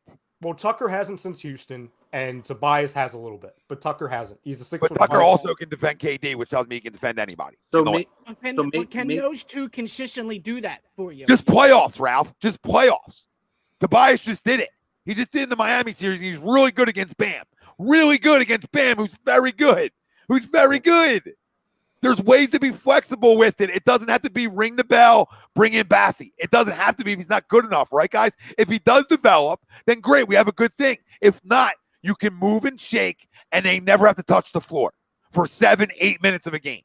And listen, that small lineup, maybe it gives you some, maybe it gives you a air quote quicker lineup, right? Or maybe you can keep them on the court for 10 minutes, right? Because they're not going to all play the 5 starters like all the time together. There's going to be like moves throughout the game, which we all know, right? Yeah. Where it's like Maxey's on the floor, Tobias at the 5, Tucker's at the 4, right? There's ways to do it where you're like, it's still a good starting 5. And I don't have to deal with those 2 losers. No offense, Frank, right? But I don't have to deal with those guys come playoff time. I understand completely the conversation regular season to alleviate his minutes, but if he plays 30 minutes a game, he still scores 30 points, and we probably win that basketball game because he's a point-a-minute cat. So it's really, can you just be, like you're saying, right? And I understand, serviceable. We don't know if those 2 can be serviceable. We have to find out on another year. Do they get better? We don't have that answer yet. I'll lean to no, but we don't know. So my argument isn't like, hey, I wouldn't want a better backup center. My argument is the flexibility and Joel having to be healthy. I think we all can agree on that. I hope. Yeah, I mean, that makes sense. Superhero, it's pretty simple. He can't play 10 minutes as a backup 5 because 1, he fouls 3 times in that stretch. 2, somebody was like, oh, he's too skinny, he's 220. I'm not going to go into weight distribution. If he's 220, I'm 300. Yeah, thank you. Then I'm 220, and I'm not freaking 220. Okay. Right. Do you understand though? Like, I'm not arguing the need for the backup big man. I'm saying, like, No. I'm just like telling the people out there, like, come playoff time, Paul Reed doesn't need. I hate Paul Reed. I told you guys last year, if he plays in the playoffs, we're going to lose because you can't be hack-a-shacking in the playoffs. It kills you. It puts teams in the penalty. They get free baskets, something Ben could never do. Right. So you don't want to do that. That's why Doc was scared to play him, and everybody was like panicking, like, how can you not play him, Doc? How? Because he's not good enough. But PJ Tucker and Tobias Harris are better than him at the 5. That's facts. And not like crowning that. It's just facts. Like what I saw from Tobias last year, I would run him in the 5 with no problem for 10 minutes. No problem. No problem. What he did to Bam, absolutely. He's quicker. He's gotten stronger, right? He doesn't have the length, but who cares? Like the league isn't a back you down league anymore. Right, guys? That's sort of my not need for the backup. Because this league is different. How many backups are going to wear you out? I mean, how many centers are going to wear you out around the league? Tobias can cover Vooch in a heartbeat. He can cover Bam. So, I mean, like score. Like, he could probably cover a Joker because he's quick. Makes sense? And Joker doesn't back you down style, right? He's the only one, though. He's the only one of the current center group that will, though, right? To your point. Or Rudy, but Rudy doesn't have any offensive game, really, right? So, you're either having those guys that like your jokers, right? Or you're going to have the guys like Rudy who are there just because they're there, right? But you're right. To your point, most of your guys are playing that stretch 5 anyway because the league is just turned so athletic that they can't. KD, Towns, not KD. Yeah, AD, Towns. Yeah, they're all out perimeter. Yeah, all those guys. So Tobias essentially, he doesn't have the length per se. But come on, essentially, he could cover all those guys because he's quick enough. And I think he would pester them a little bit more than having a different type of big on him, you know, or slower big. You almost want that 5 now outside of Joel to be really fast, be able to move. If people are okay with, Paul Reed and his fouls, that's fine. I'm not going to try and debate that. 2 or 3 fouls, like, oh, you need 6 fouls to foul out. If you're getting 6 fouls as a backup, if we're even talking about that, I think that's a problem in itself. If we're just going to remove the fouls, right, which you really can't because you're giving them free points, he's a stretch 4 with athleticism who could defend the perimeter. That's what he is. That's what he was in the G League. Are we crying that? Are we crowning? Like, what are you talking about, Reed or Tobias? Reed? No, it's Paul Reed. Everyone's like, oh, why can he not play backup center? Because he's not a center. Like he wasn't drafted to be a center. He wasn't G League MVP. The fouls matter when they put him on the foul line. 95% of them happen in the paint. So, maybe he is trying to overcompensate for him being a little bit slighter. I'm sorry, he's 220.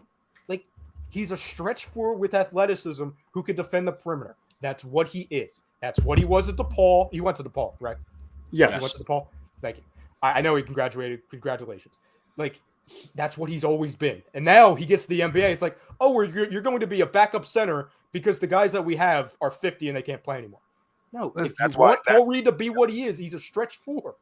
He shouldn't even be on the court at a stretch 4. And I'll say it again. I never need Paul Reed to ever play for this basketball team. I have the flexibility. Charles Bassey, we'll find out, right? We'll find out if regular season-wise he can give you minutes of 15 minutes a night, develop, get better, and we got to hope for that because I'd rather have young legs than old legs. That's my hope.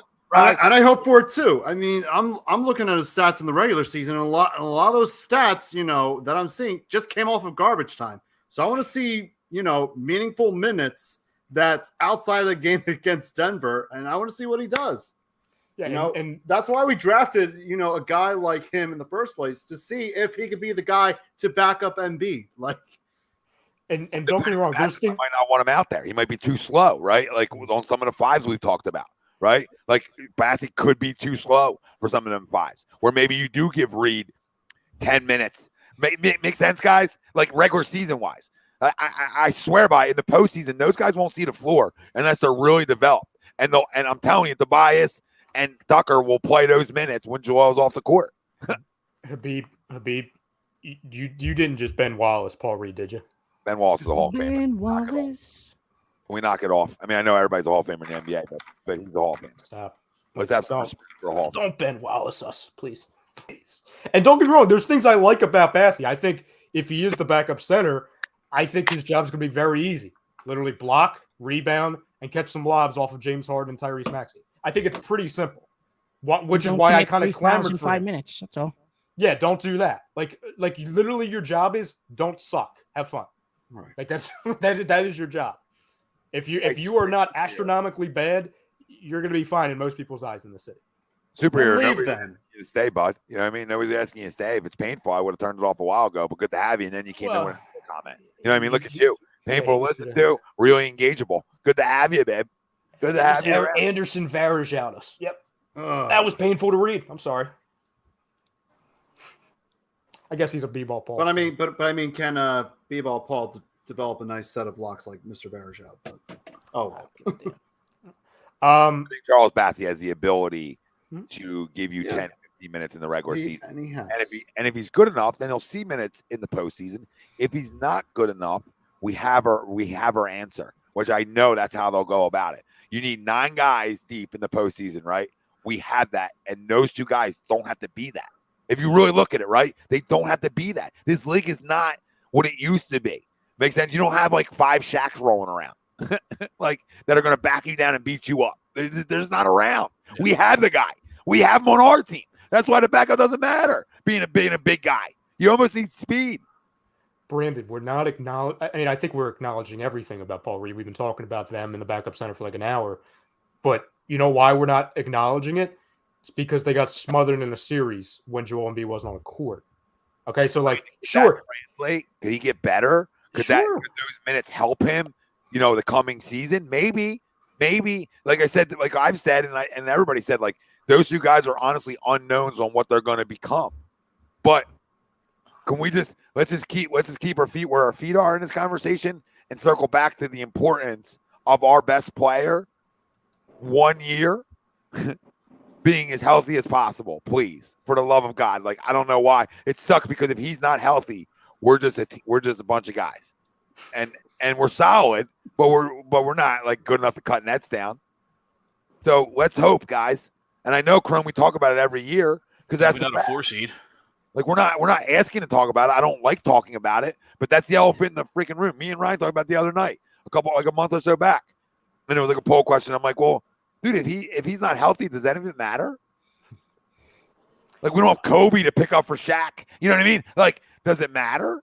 No.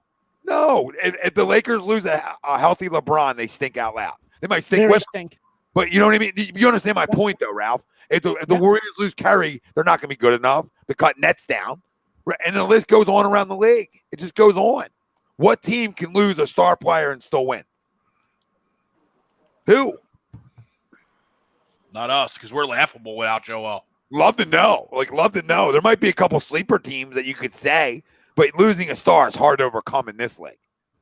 Yeah, I mean, you see what happened to Milwaukee when they lost their second best star, maybe even their third. They lost Middleton, yeah. Arguably their best perimeter scorer, right? Like arguably the best mid-range one-on-one style player outside of Giannis. Like you could argue that Middleton, like Giannis is Giannis, but Middleton is like their best overall player. Yeah, without Middleton, that I mean, listen, I hate using the term one-dimensional with Giannis Antetokounmpo on the team because Giannis is a freak. He is the freak. He will always be the freak.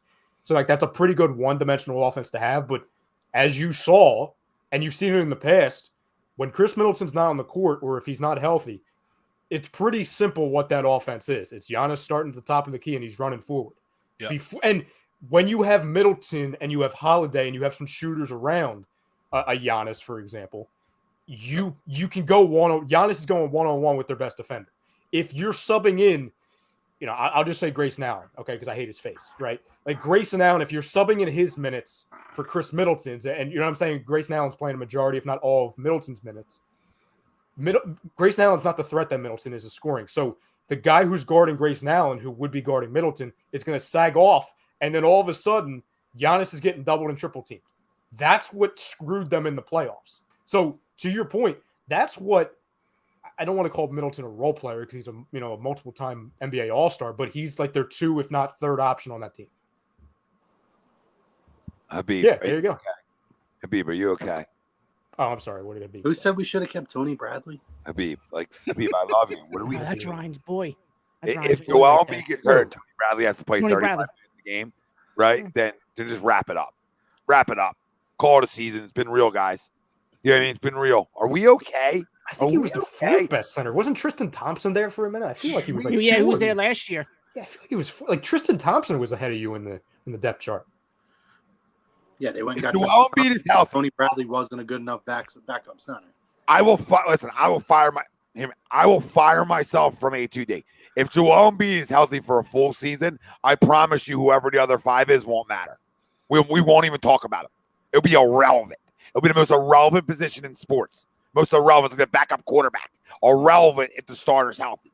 Irrelevant. I promise you guys, we won't say it. There's going to be the fanboys that are like, oh, let me get Paul some minutes. Also, the smart guys, we're not even going to bring those names up all year if he's healthy, right? If he's healthy. If he's not, we're going to be yelling from the rooftops. Well, I want to ask you guys this question, right? And it's funny because I thought this was going to be like the real big debate. I didn't even think we were going to have like the Paul Reed thing, which is fun. We didn't debate Paul Reed. No. The chat's trying right now. The chat's trying to. He stinks. Yeah. Tobias is a better 5. I didn't fucking miss me if you think he's not. Oh, he's a better 5 because the other guy's not a 5. But again, I'm the people are going to still argue that. That's fine. Tobias might be a 5. I think he played better in the 5 against Bam.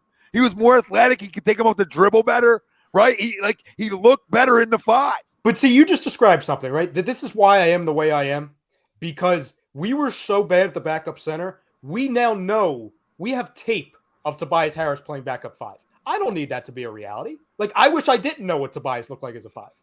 But like that, you know what I'm saying? Like, that's been our reality. That's how bad it's got. I hear it to a point, right? But he really defended Bam extremely well. My point to you, in today's NBA, he's because of his versatility, it's almost an asset to have him be able to do it. Make sense? Because everybody wants to stretch you out.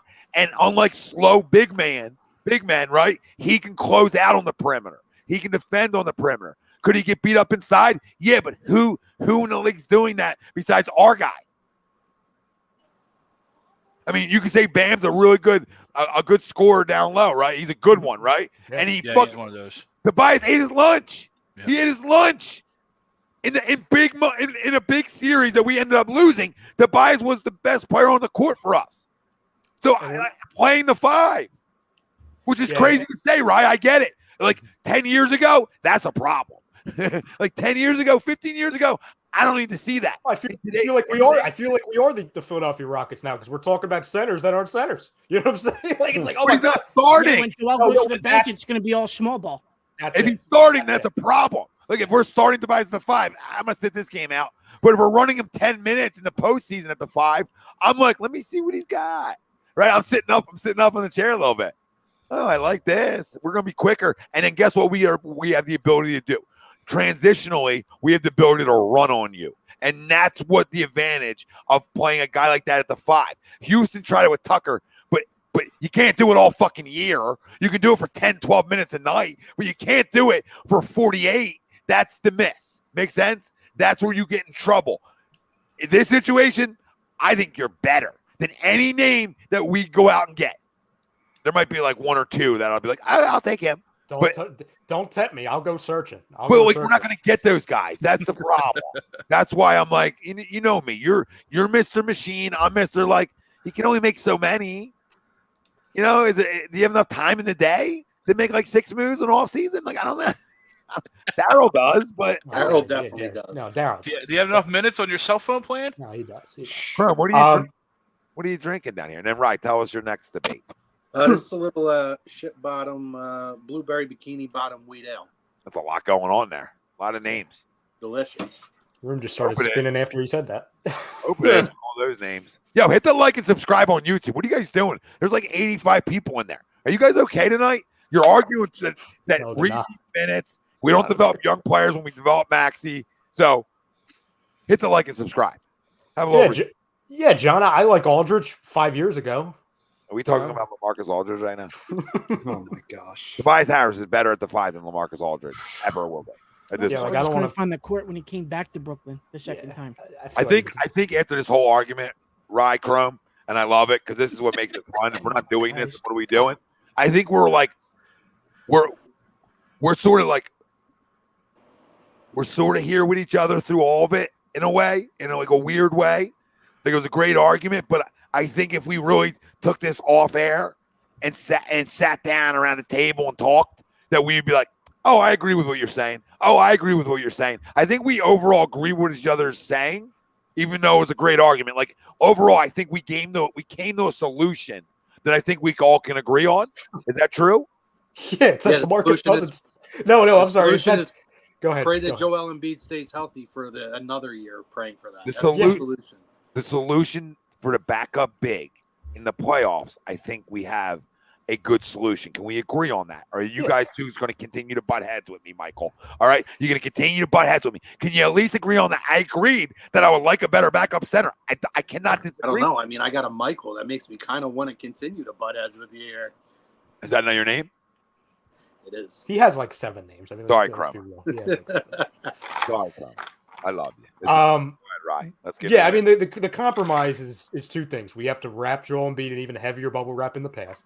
And we need to formally ban DeAndre Jordan from the city of Philadelphia. It's pretty simple. Yeah, I think we're on the same page. And Habib, I'll say it again. Go the hell to bed. Stop. How is that? These guys, I can't. See, I'm not doing that. See, at least I didn't do that, Tom. I didn't do that. I didn't do that. I love Capella, but don't do that, Habib. What I was going to ask you guys, and we'll go into make believe land that it's if healthy, right?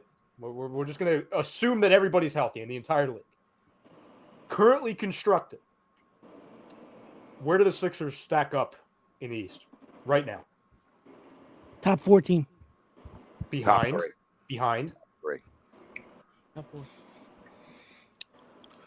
Right now, I'd say behind Boston, Milwaukee, and probably Welcome Miami. to Miami. Yeah, I'm not doing that. I think you could make the argument that Boston and Milwaukee are better. Middleton's I think they could leapfrog Miami. Yeah, But if I'm having the my same right thing this too. Second, I'm putting Miami ahead of them right now. Mm-hmm. I have them 3. I have them behind Celtics at 1, Milwaukee at 2. Celtics are filthy. If Miami goes through with this Mitchell trade, that big 3's looking pretty good. I'm not going to lie. Sure. But it's currently constructed, Ralphie. Currently constructed. Listen, they are top. The Sixers are a top 3 seed right now. I mean, the only 2 teams you can argue that are better is Boston and because listen, G's only getting older, so that doesn't help Miami. He's played a ton of minutes. He's been tremendous for him, right? But I don't love what Miami is. I think they're okay, right? But Boston's a very good basketball team. We witnessed that, and Milwaukee's good. But what is Middleton going to be, right? Is Middleton going to be healthy? So I'll give Milwaukee the nod, but we're definitely top 3, and you can make the argument with a healthy Joel Embiid that we're better than the Nets. I mean, sorry, not the Nets. The Celtics. Oh, the Celtics. No, I think at this point, the Nets might not even be a playing team. I feel like the Nets shouldn't even be ranked because if we're doing currently constructed, I don't even know what they are currently constructed. And that's where I have issues with where I put the Sixers right now. If Miami does make a move for Kevin Durant, if the Durant to Miami rumors are real and it's going to happen, then I see us at 4. But right now we're 3 behind Boston and Milwaukee. I think if Durant gets moved, I'm not convinced now that he gets moved. If he gets moved, I think he goes to Washington. Oh my Damn goodness! He goes home. Get out of my friggin' head. No. Oh my So god! I honestly, Jesus Christ. at this point, I think Kyrie and KD end up staying in Brooklyn. After all this whole facade and pomp and circumstance, I think they're both going to end up staying there for another year. Yeah, I think there's the two most likely places aside from Brooklyn, which I agree. I think he'll be on the roster at least at season start, right? Because they should be in no rush to trade Durant, even if the market's gone cold like it apparently has. It's Toronto at 1, and it's Washington is interesting. I think the Suns, the fact that they can't trade DeAndre Ayton until January, I think screws some things up. Yeah. And Miami, they're not accepting. I mean, I don't see them accepting a deal without Bam, and they love Bam. But they can't do a deal with Bam. They can't do it because with Simmons is Bam. there. Because of Ben Simmons Simmons is on the roster. Which is poetic justice because it's another team where Ben Simmons is blocking incoming talent, isn't it? Yes. And for anybody who doesn't know why they can't do that, it's because of that max rookie contract. Yeah. Mm-hmm. Yep. You're only allowed to have one player on your roster with a max rookie extension. Ben Simmons is already there. They would literally have to move him. I mean, another team, if they make Jaylen Brown available, I could see him ending up in Boston as well. That would be a That's a mistake. dumb mistake. That would be a mistake. No, That would be a big no. mistake. That Jaylen Brown is better than Jason Tatum.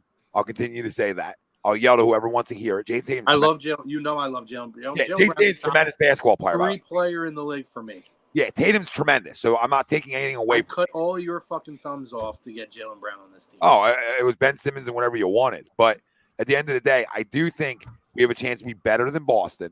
Okay, with Joel, right? Because it's a matchup thing. I think Toronto is a very good basketball team constructed. They're a sleeper team. All right, they got really hot last year. They're very sleeperish. They're tough as nails. I like them as a top 5 team, right? But I do think I really do think we have a chance. The team that I'm worried about the most, if healthy, is the Milwaukee Bucks. That's the team I'm worried about because the size that they're the size the hang with a guy like Joel's size. Where Boston is a damn good defensive basketball team, they don't have the size. So that's what we like. I'm not saying Boston's not better because they Especially are with right now. Ibaka back now. Well, ends. You know, Okay. the other sneaky signing. And to be honest, they were already a really good roster. Joe Ingles going there, it could be sneaky. And I know he's going to miss about 3 months. Boston. I get it. Boston. No, Milwaukee. No, Yeah. Milwaukee. Milwaukee's a problem if healthy. Now, this is all things being equal and everybody's healthy. That's why I put Boston ahead and Milwaukee ahead of us because they're all healthy. Miami with a healthy Joel, we win that series. So Miami doesn't even bother me. Look what happened when he came back with the mask. We took 2 in a row and the guy was broken. So if he's healthy, I have no problem thinking we beat Miami. Well, they've lost a couple pieces too, Miami. I mean, obviously they lost Tucker. You know, I mean, that's a clean switch. When they got Haslam back. Oh yeah, that's good. Yeah. That's good. Yeah, that was a big point. I agree with you on the Ingles thing, and you have to take into account even with the 3 months, what they get when he comes back is a big deal. Look at what happened with Oladipo with Miami. What an impact he made, especially playoff time when he started getting his feet under him. Yeah. And he got $11 million in the free agency. Yeah. The That was move that I think, and again, this is in a world where everybody's staying healthy, And- right? That's a great comment, Ben Simmons. That's a good one. Yeah, he's gunning for it. Might He's win gunning Rookie for of the it. Year. Yeah. The Celtics getting Malcolm Brogdon's a problem to me. Oh And I get yeah, it. that was a great move. And they because- traded yeah. all bench players. Well, Basically all bench players. I mean, the trade was. I mean, I understand the Pacers are blowing it up, but really, I mean, can you get some value back? It's ridiculous. Mhm. We Only talked problem about this is like another guy who's always hurt though. That's the only problem.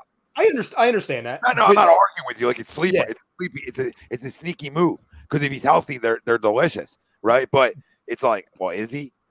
Well, both offensively and defensively, because and it's weird saying that their offense was clunky, but even Celtics fans would agree with me because we talked about this 4 weeks ago. I was saying like, oh, if you got Patty Mills on that team, they would be really good, or Dennis Schroeder going back there because they didn't have a true point guard running the offense.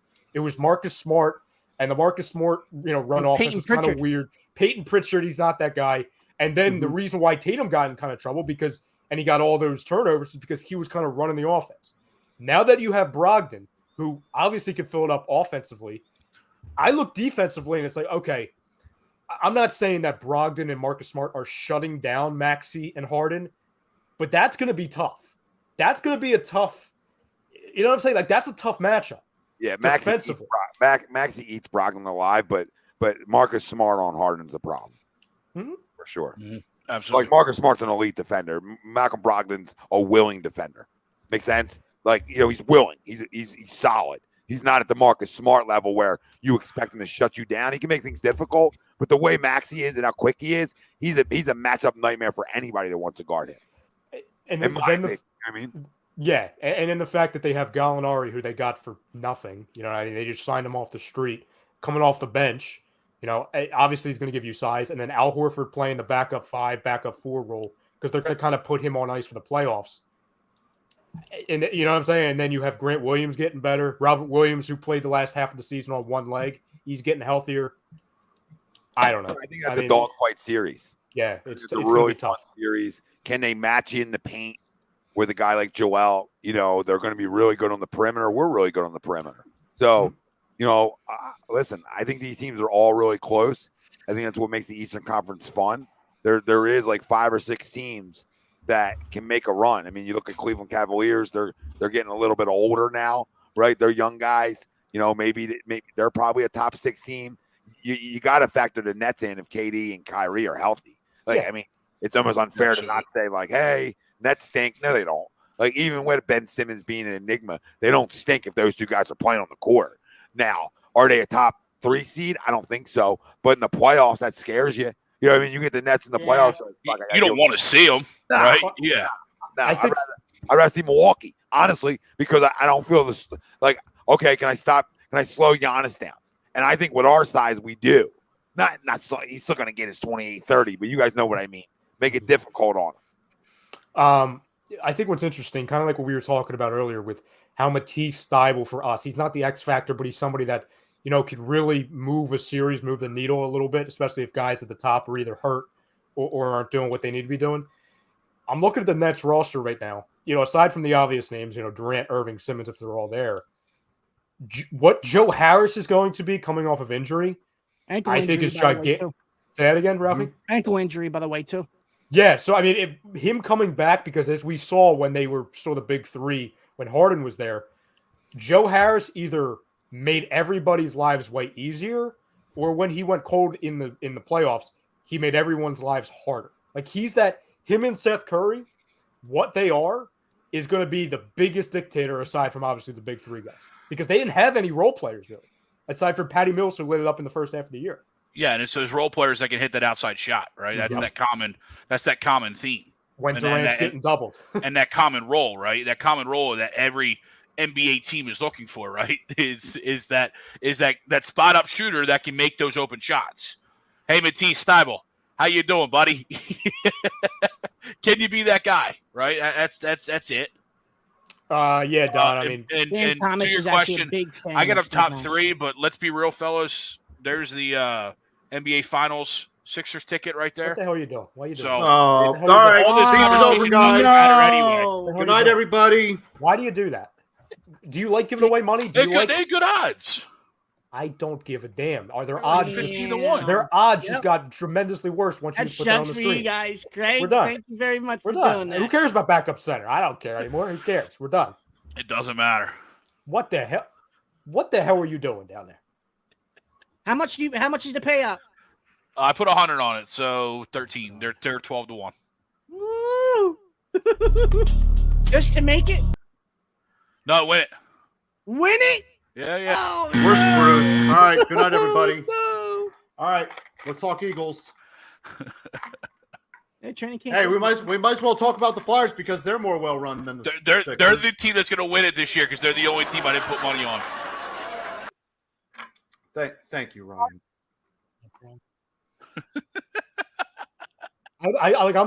I'm vehemently upset right now. But we're all good luck. I had Cam Smith winning the Open, so let's go. Let's roll this. You know what he did? He's going to freaking Saudi Arabia now. Yes, he is. I love it. I have nothing to say. Casey, I think that's actually a really good combo. I think when they've run pick and rolls together, etc., I think they started to figure each other out. I think it's extremely good combo. Habib talked about having no guard play or perimeter play. I think that's comical, in a way. Like, so Maxey and Harden aren't really good guard play. Like, I think that's sort of unfair. Melton coming off your bench isn't good guard play. I don't know. I think people are being really negative of a really good roster right now. That I think has some really good upside to it. Really good upside. But gotta play the games. Like, Casey, I get it. Anything that Daryl Morey forms, you're instantly going to hate. I get it. And listen, by season's end, I might be right there with you. He might not have a job anymore. But to go through like every game being like, this stinks. It's an odd approach, to say the least. Like, being here in July, like, this team stinks. Doesn't sound that much fun to me. You could be right. I mean, you haven't been right about most things you've said, especially with Blake Griffin, but you could be. And you'll probably be right because Greg bet on the friggin' Sixers. So I mean, you're in good standing. Yeah, exactly, Philly guy. Just at this point, because of Greg's pick, just tank for the French kid. Oh wait, but we don't have a first round pick because that now belongs to Brooklyn. So yeah, well, we're screwed either way. Well, listen, boys. Love you guys. I got to go to bed. So, enjoy your moments. Chrome, you're wrong. So, love you. I didn't Michael you. Love you too. Hope you stay healthy. Season. Can't believe I just said that out loud. See you It'll be guys. a great day tomorrow if we're all stay healthy. Can't Is there come. anything say it, brother. Hey, boy. Is there anything special about tomorrow, or just it's the next day? No, it's the next day. Oh, it's Okay. already tomorrow. It's 12:13. Yeah. True. Let's stay healthy, boys. You know, I had a surprise activity for Greg that I think everybody in the chat could get involved with, and I didn't even tell anybody about this. Oh. Part of me doesn't want to do it because I'm mad at him, but part of me really wants to because I want to freaking expose him. Do it. Are you in for the game, not knowing what the game is? And fam, if you've been watching the show, How long is this game going to take? I don't know, depending on how much you struggle. I don't know. That's up to you, my friend. Okay. Fam, if you've been watching the show for, I don't know, any given time, you'll know what this inside joke is. Is it guess the Greg's definitely going to struggle with that. Guess the Say it age. again? It's how old is he really? God. That's the game. Chrome, Chrome, did I tell you? Or did you just guess that? No, I just guessed that. I was gonna say, did I have a meeting with Chrome that I blacked out during? Because I don't remember talking to Chrome. So I'm going to give you 10 guys. Okay. And nobody help. Greg, I know you have like 3 screens over there. I won't cheat. What, say that again? I won't cheat. Okay. I But I'm just going to give you 10 athletes in the sporting world, and we're going to see how many you know how old they are. No. Now, does he have to nail them exactly, or are we giving him like a 1 year buffer? I was going to give him a 1-year buffer, but I'm upset with him, so I don't know if we should. That's up to you guys. No buffer. Punish him. No buffer. You got to come within a year. Okay. Ralphie, I will not cheat. I saw you. What is Ralphie texting you the answers? No. What kind of He Houston just Astros? texted me saying I'm going to cheat. I'm not going to cheat. All right, let's go. Let's do it. Hold on now. I'm getting the list. You better be no Houston Astros chicanery going on. What? I am wearing a buzzer. No Okay, tapping on first one. Buzzers and garbage cans. The first name. Are you ready? Yeah. How old is Jordan Davis?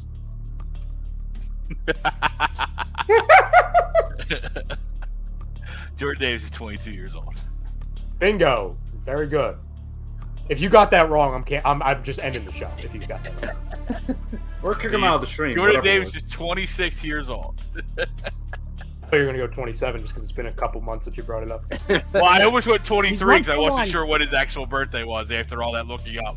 He's 1 for 1. But I'm like, I know he was 22 at the draft.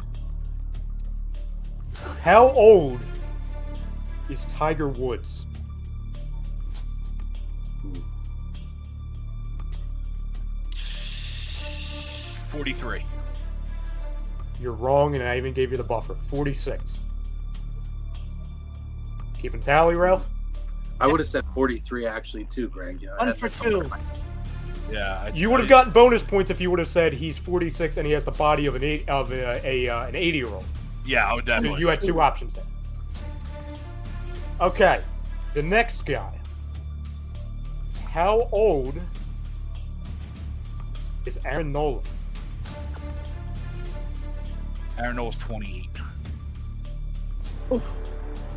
See, I'm upset because technically he gets the buffer. He's 29. 29. We giving knew he that to him, Chrome? I knew he wasn't Yeah. 30. Buffer, yeah. Within a year, yeah. Knowing his history, where he's usually 5 or 6 years off, I think the 1 year buffer is fair. 2 for 3. Okay. How old is your favorite process Sixer, JaVale McGee? Oh, 33 years old. I'm really getting tired of this buffer. I'm getting tired of this buffer here. Is 34. he 32 or is he 34? 34. 34. 3 for 4. I hate this damn I hate this buffer because he's going to Well, survive Greg- just because of this buffer. Okay. Well, good. I do love me some JaVale McGee. Like when he was a process Sixer, he was Paul Reed. When he was a process Sixer, he was Paul Yeah, Reed. I love He all couldn't run one up game and down of the him. floor. Those 7 or 8 games he played were fantastic. They were amazing. Because that whole team was Paul Reed. How old is former Philadelphia Flyer and also Ralphie's favorite Flyer ever, Claude Giroux? He's probably not as old in actual years, but because he's an athlete, he probably 33. Older, right? Let's Is he go. 32? Let's fucking go. It's 34 again with this. Let's bump. go. 4 for 5, Greg. We're never doing a buffer again. I'm just telling you, we are never doing a friggin' buffer ever again. Because how many would he have right? He would have 1 right, correct? If it wasn't for the buffer, He would have had 1 right without I'm the losing buffer. sleep tonight because this is upsetting. This is ridiculous. Oh damn! Trying to think of an obscure one. Well, you could look up Steve's guess. They're all obscure. Can I add one? I'm leaving that alone, Frank. It's too late. Can- Go can ahead. I Yes, add one? please. How old is Albert Pujols? You didn't watch the That guy All-Star off the game. show. That was shoved down.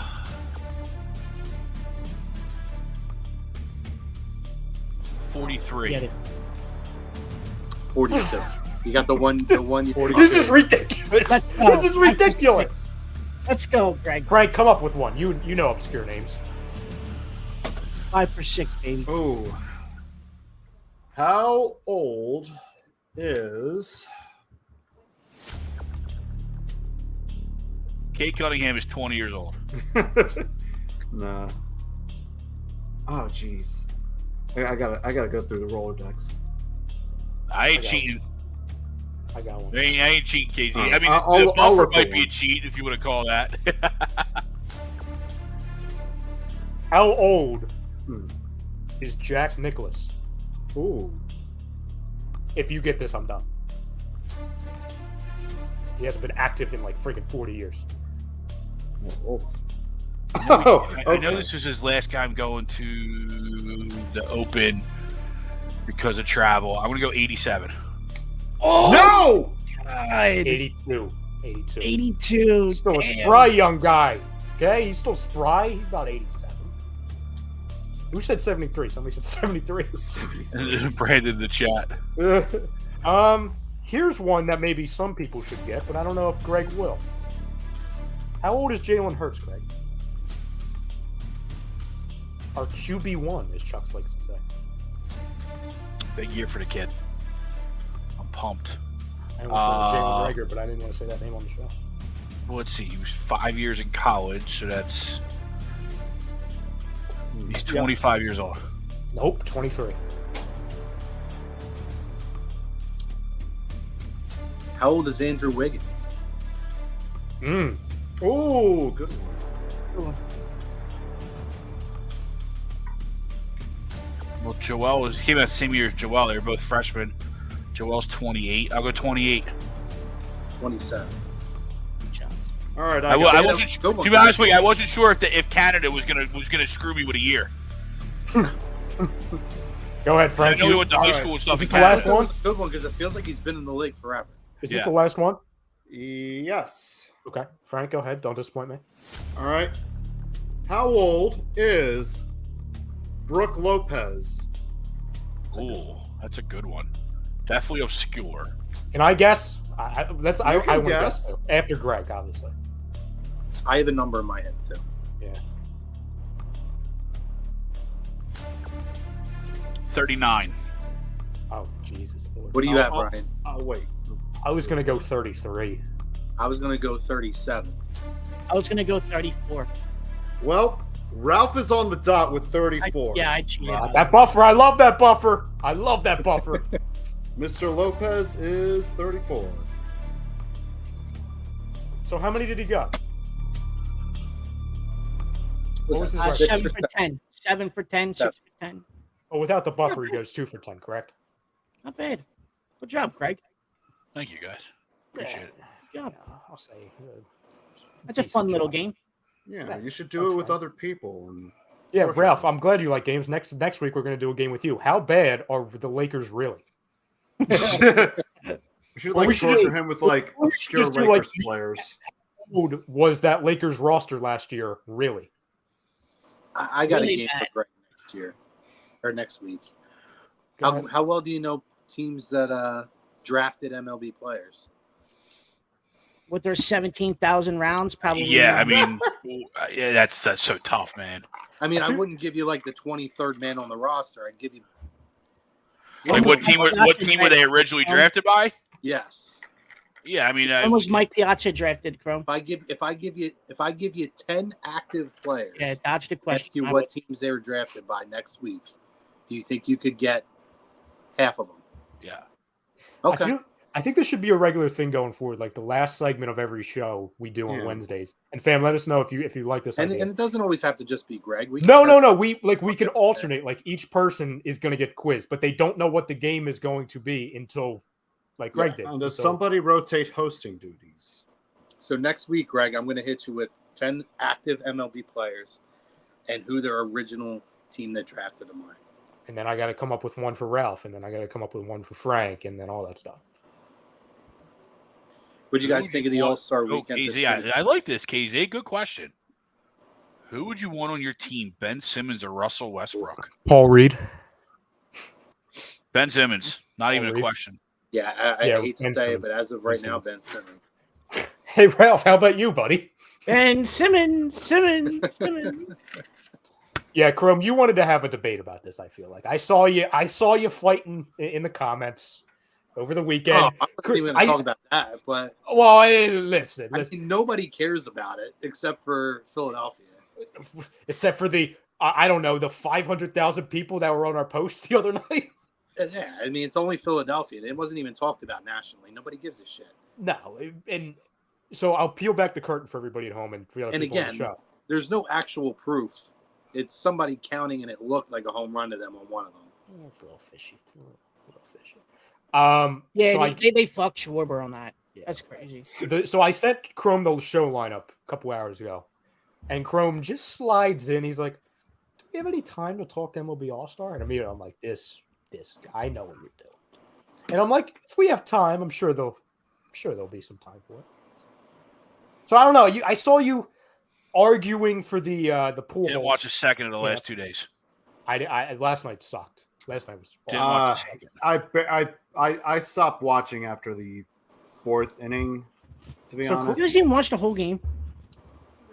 no, it doesn't do anything for It- me. yeah. There's no. What There's do no. you guys want? What do you guys want the All Stars games to be? I don't want them Better? out. I don't want them at They all. are what they are. I don't know. I don't want the All Star game to have 4, 5 straight hitless innings by the National League. Or the American League it's constantly baseball, dominating though. 20 out of the past 25 years. We're subbing in Albert Pujols because Or the All-Star game to count for a meaningful game in October? Or game to end in a tie because we ran out of pitchers. Or does From it not anymore? Does it still dictate home field in the No, World it does Series? not. No, they Does stopped not. doing it. I stopped watching when that happened. Chrome. So you don't think there should be a conspiracy? No, it's Schwarber the gate? fucking home run derby. Nobody cares about that. And the reality is of that, I do. taking being I a do. Cardinals fan out of it, that was one of the moments of the weekend with Albert Pujols. And honestly, it should have never came down to that. Kyle Schwarber he was just way too cavalier about that whole thing. His pitcher wasn't great, but neither was Pujols. Pujols' pitcher was terrible. But at the end of the day, Schwarber just massively underperformed. Like I thought Schwarber was going to hit 20, like without extra bonus time, without an extra round. He just wasn't very good. But that being said, it still created a great moment that I think everybody appreciated with the whole Pujols thing, except for people in Philadelphia. Except for the people who bet on Schwarber, Well, which I didn't. I don't know why you would bet on a home run derby to begin with, but that's beside the point. Yeah. well, I won money on Soto, so I Bet no- US didn't no have it. comment. I would have put money on Soto, but Bet US didn't have it, unfortunately. yeah. They knew something fishy was coming. They knew. Yep. I actually enjoyed the All-Star game last night. I thought it was a good game. It was fun to watch. I thought you had some really standout performances, and I liked some of the elements that they added to it, where they had the players mic'd up, like the one pitcher from Seattle on the mound talking to Smoltz and whoever the other guy was as he's throwing each pitch, And some of them he's saying, "What do you want here, Smoltzy?" And he was throwing. And guess what? He struck three hitters out in the inning. Mm-hmm. The only blemish he had was he hit Jeff McNeil. Surprise, surprise! A Mets hitter gets hit with a pitch. Yeah, right. He hit Jeff McNeil, but other than that, he ended up striking them out. And it was pretty cool to like hear them kind of talk through that. I didn't watch a clip of any. I didn't watch anything, right? Yeah, but I did see the clip of Trevino and the Yankees lefty Hector Cortez. Is that what it is? Mhm. Yeah. Them because they were mic'd up and they were talking to each other. What do you want here? What do you want here? Yeah, let's go hide inside with a heater or cut her away. That was cool in that setting, but that's the only clip that I saw. Yeah, and I was wrong. Mariners pitcher. It was Toronto's pitcher. But yeah, it was really. I thought that stuff was fun. And again, what I want to see from this is I want to see young guys come out of it. And Julio Rodriguez came out like a freaking star now. Everybody, especially being in Seattle. Yeah, a lot of eyes are going to be on him now. I think that kid's a special player. I have him, Greg. You know, I have him in our fantasy league. So I'm on the radar with him, but I don't think a lot of people are because he's lost in Seattle. So. Well, you know, it's funny too, and not only this weekend with Julio. But this run that Seattle's been on, this puts Seattle dead square in the middle of the Juan Soto sweepstakes. Oh, that's interesting. It's an interesting. I'm proud of you put Juan Soto with Julio Rodriguez. Where do you guys and then Mitch Haniger when he comes back? You know what's crazy too? Seattle's won 14 straight games, are still 9.5 back in AL. That was like when the Phillies went on their run because the Mets and Braves went on a very similar run. They never made up any ground. It's insane. Don't forget they got Winker on that team too, Greg. Well, yes, they do. Jesse. I think Winker's going to be one of those contracts that you move to get Soto, right? Like, you know what I mean? I'm just throwing it out there, right? They got the prospects. Because you're right, you got Winkler and Haniger, and you wouldn't think that would put them in Soto range, but it's Soto. You go get him if you can. I think and their GM wants to move. He wants to move and change. Are a team to look out too, though. Padres too, yes. Cardinals are a team to look out for. The Mets are a team to look out for because of that owner. Yeah. I just don't know that they trade in division. I can't believe I'm saying this. Like the trade machine inside of me, like it hurts saying this. I don't think he's moving. I surely don't. Like maybe in a couple years, he's gonna. Where he'll opt out of the non-trade clause like halfway through it all. Like I don't know that he gets moved in season, but I think he 100% gets moved out of season because the whole thing with that ownership group is they have a new ownership group coming in, and basically they said they don't want to disgruntle players. So you either need to figure out if you're going to give him an extension, he's going to be the cornerstone of the team we're coming in on, or you need to move him before we officially. They didn't even give the guy a fucking private jet to All-Star game, dude. Yeah. What a disgrace that was. Yet you turn around and did you see what the Astros did? Yeah. The Nationals did the same thing with Soto. No. The Astros went and picked up what's his name from Oakland. I know, but the Nationals did the same thing to Soto. It was a little different, Ralphie. They offered, but they didn't have it set up or something. But they offered. That's still terrible, dude. This is our player. I don't give a damn. It's the Nationals. I don't care. Can I expose two things about the All-Star game really quick? And it has nothing to do with the All-Star game itself. KZ, the exact order you have it there. Eagles, Sixers, Flyers. Oh. Which team will go farther? With a huge distance between Flyers and Sixers. Yes. Eagles, Sixers, Phillies, Flyers. Yeah. Yeah. And both, one has to do with the Derby. The other one has to do with a family member, actually. And that's Brian Daly. And I love him. But family members, we fight, we argue, we expose each other. And I invite him to try and expose something I say on his program, please. In the group chat, okay? And everybody in here, except for Greg, because you're not in the group chat. You don't love us enough to be in that group chat. He was, for lack of a better term, very upset with some names being off of the Home Run Derby cast, per se.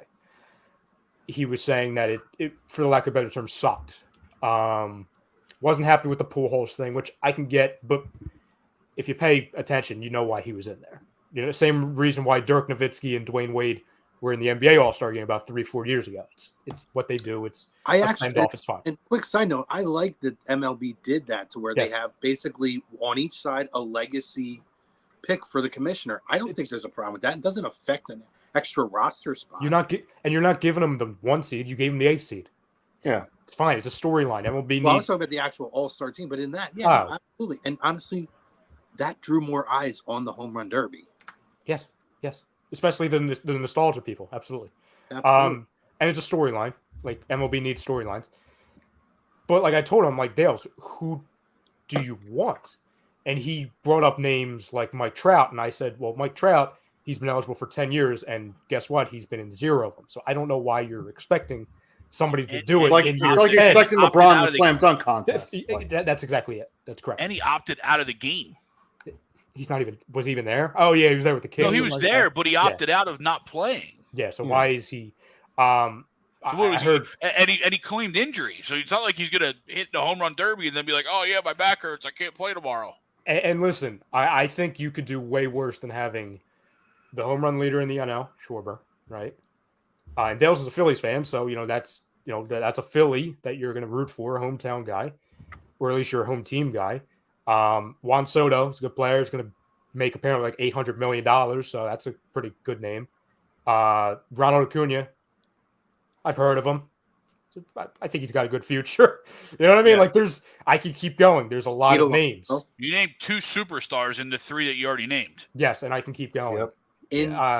The tool bag, which I'll save him because he's my second exposure. The Pete back-to-back Alonso. champ. Yeah, like Mr. Home Run Derby. I can throw him in there.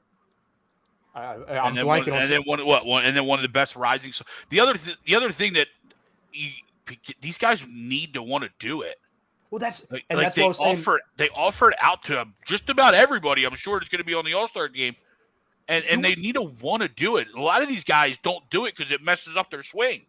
Well, he Dale's I'll, and again, I'll let Bobby Abreu. yeah. Yeah, Frank, who was the name that Dale's was kept harping on? It was somebody on the Braves. Oh, The guy who's Austin like Riley. third. What, Thank- Austin thank- Austin Riley? Riley? Yeah, Yeah. And again, I love Dale. I'm not crushing him. I'm just I'm bringing it on the air. It's like he's like, oh well, why is Austin Riley in there? We need to know a reason. I'm like, well, we don't need to know a reason. Maybe he just didn't want to. Maybe he he's. just said How no. about, Was he even on the All-Star team? I would. Did Austin Riley make the All-Star I would game? imagine I so. don't think so. I don't know. No? I'm seriously asking.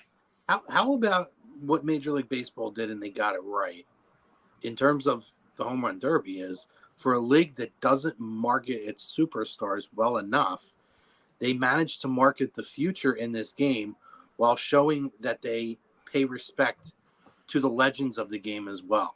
Yeah. And I thought that the overall encompassing all of that on the home run derby was a huge deal. Thanks, so Hunter. much so that it was talked So he about. was in the All-Star game. It was talked about nationally on everything. It was on Good Morning America and everything. All about Juan Soto, Julio Rodriguez, and then the moment with Pujols. Major League Baseball did what they never do. They marketed their game perfectly for once. And also, side note too, like if we're not going to talk about it being a storyline because it's one of the the greatest power hitters, greatest players of the last handful, you can throw any number of years in there, all that stuff, the obvious storylines. He's a former freaking Dodger, is he not? They were in Dodger Stadium. Mm-hmm. So, like, hello, like that's also the easiest storyline in the world. So that's one, okay? Like the home run derby was fine. I actually think another thing they did really well was they gave us the alternative to go to ESPN2 if you're interested in all those friggin' numbers on the screen. Like the last couple years, it felt like I was watching a pinball machine with all the numbers everywhere. You couldn't even see where the ball was going. It was, you know what I'm saying? Like it was too much. Now it's like, oh, if you are interested in all those numbers that nobody knows what it means, go to the second broadcast. You know what I mean? The second thing. We all think it's a violation what Pete Alonso did, correct? Yep. What, the deadlifts? In cleats. Yeah, I mean anything Pete Alonso does is a violation. He's a Met. Well, it's not even a Met. I mean, yeah. I mean, him being No, I'm just But yes, he's a tool. like if he was a Philly doing that, I'm like, dude, what are you're embarrassing me. Crumb, do you have an issue with that? Well, he wanted the $1 million. He took it very seriously. God. Ted, what he was doing, they kept showing him. So he was meditating moments before he went out for the home run derby, which he got bounced in the second round, mind you. So I guess that meditating didn't do anything for him. He was doing deadlifts on camera, in cleats moments before he walked out there. He's strutting around like he's friggin' Hulk Hogan in the locker room. It's like, dude, it's the home run derby. What are we doing? And I'm not saying he's a bad guy. We don't know him, but like, just stop. I get it. It's the Mets. Just stop doing it. You're embarrassing me, and I don't like the Mets. Let me ask you guys a question. And now I'm a Cardinals fan, so I'm going to save my opinion for last. You are? Wow. Do you believe? So Albert had arguably the best. Yes, I still believe in Santa Claus. The first 10 years in the history of the game. Do you believe that if you look at his numbers now, and I think the best thing for him to go to St. Louis to end his career is actually the best because it's put him back in the forefront. Do you think those years in LA hurt his career because of the lack of visibility for everybody? Because he almost seems like he's a guy who's like 4th on the home run list, and he's like 5th in extra base hits, or whatever. Like, he's in all these top 5, top 4, top 8 categories, and it just feels like I don't know. That's a good one. That's a good one. Chrome, it's a great question. Do you think that hurt him a little bit, those 10 years of being not visible to everybody? No, I think it exposes the casuals, to be honest. I think it exposes the casuals. Like, listen, is he more visible to us in St. Louis than on the Angels? Yeah, we have that conversation with Trout all the time. Trout and Ohtani, they both home run. They both had, they both went 3 for 4, but, the LA Angels lose, 10-7. Like, that's what they are. Okay. And I'm not trying to throw rocks because the Phillies haven't been much better. I get it. But we actually see the Phillies suck. We don't get a chance to really see the Angels suck unless, you're staying up this time of night, which I don't know why you would do that. No, I don't. I mean, listen, do I think it was the best career move? No, but I get it. I understand why you did it. Yeah, I mean, at the time it made sense, but, as a retrospect, it probably wasn't the best move for him. But I will say those mega deals, I think we talked about this a couple weeks ago, or I think you guys talked about it on Agree to Disagree, Greg.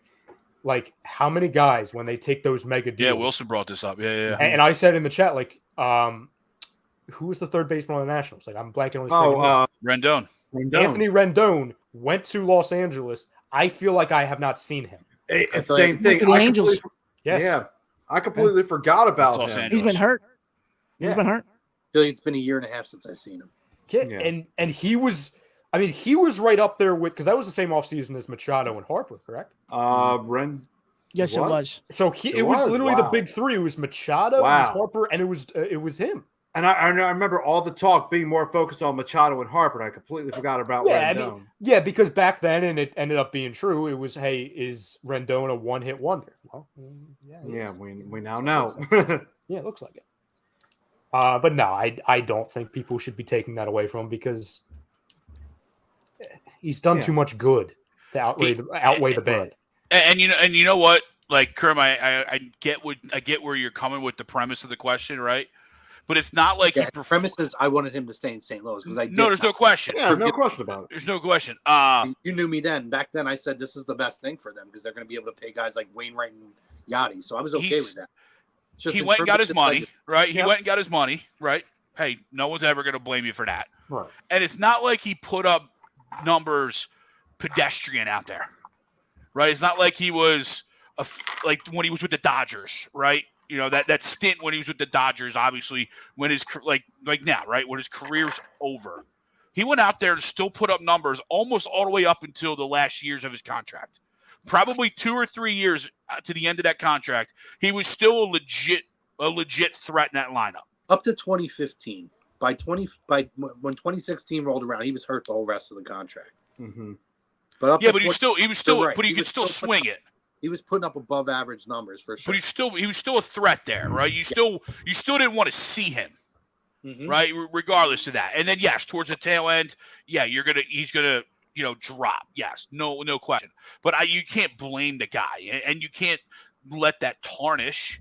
He went out there to team up with the best current player. He was the best player in baseball, and he went out there to team up with the best current player in baseball to see if they can make something happen. And it just, unfortunately, I just think there's a force field around the Angel Stadium that just nothing's ever going to happen there for him anymore. Yeah, right. Because even same thing with like Justin Upton. Now Justin Upton Oh, wow. nowhere near the career, obviously, of Albert, but he went out there to try and be a cog and try and be a legitimate guy out there, and they couldn't put it together. Jeez. It's literally like it's aside from Ohtani and Trout, it's where careers go to die. Yeah. Mhm.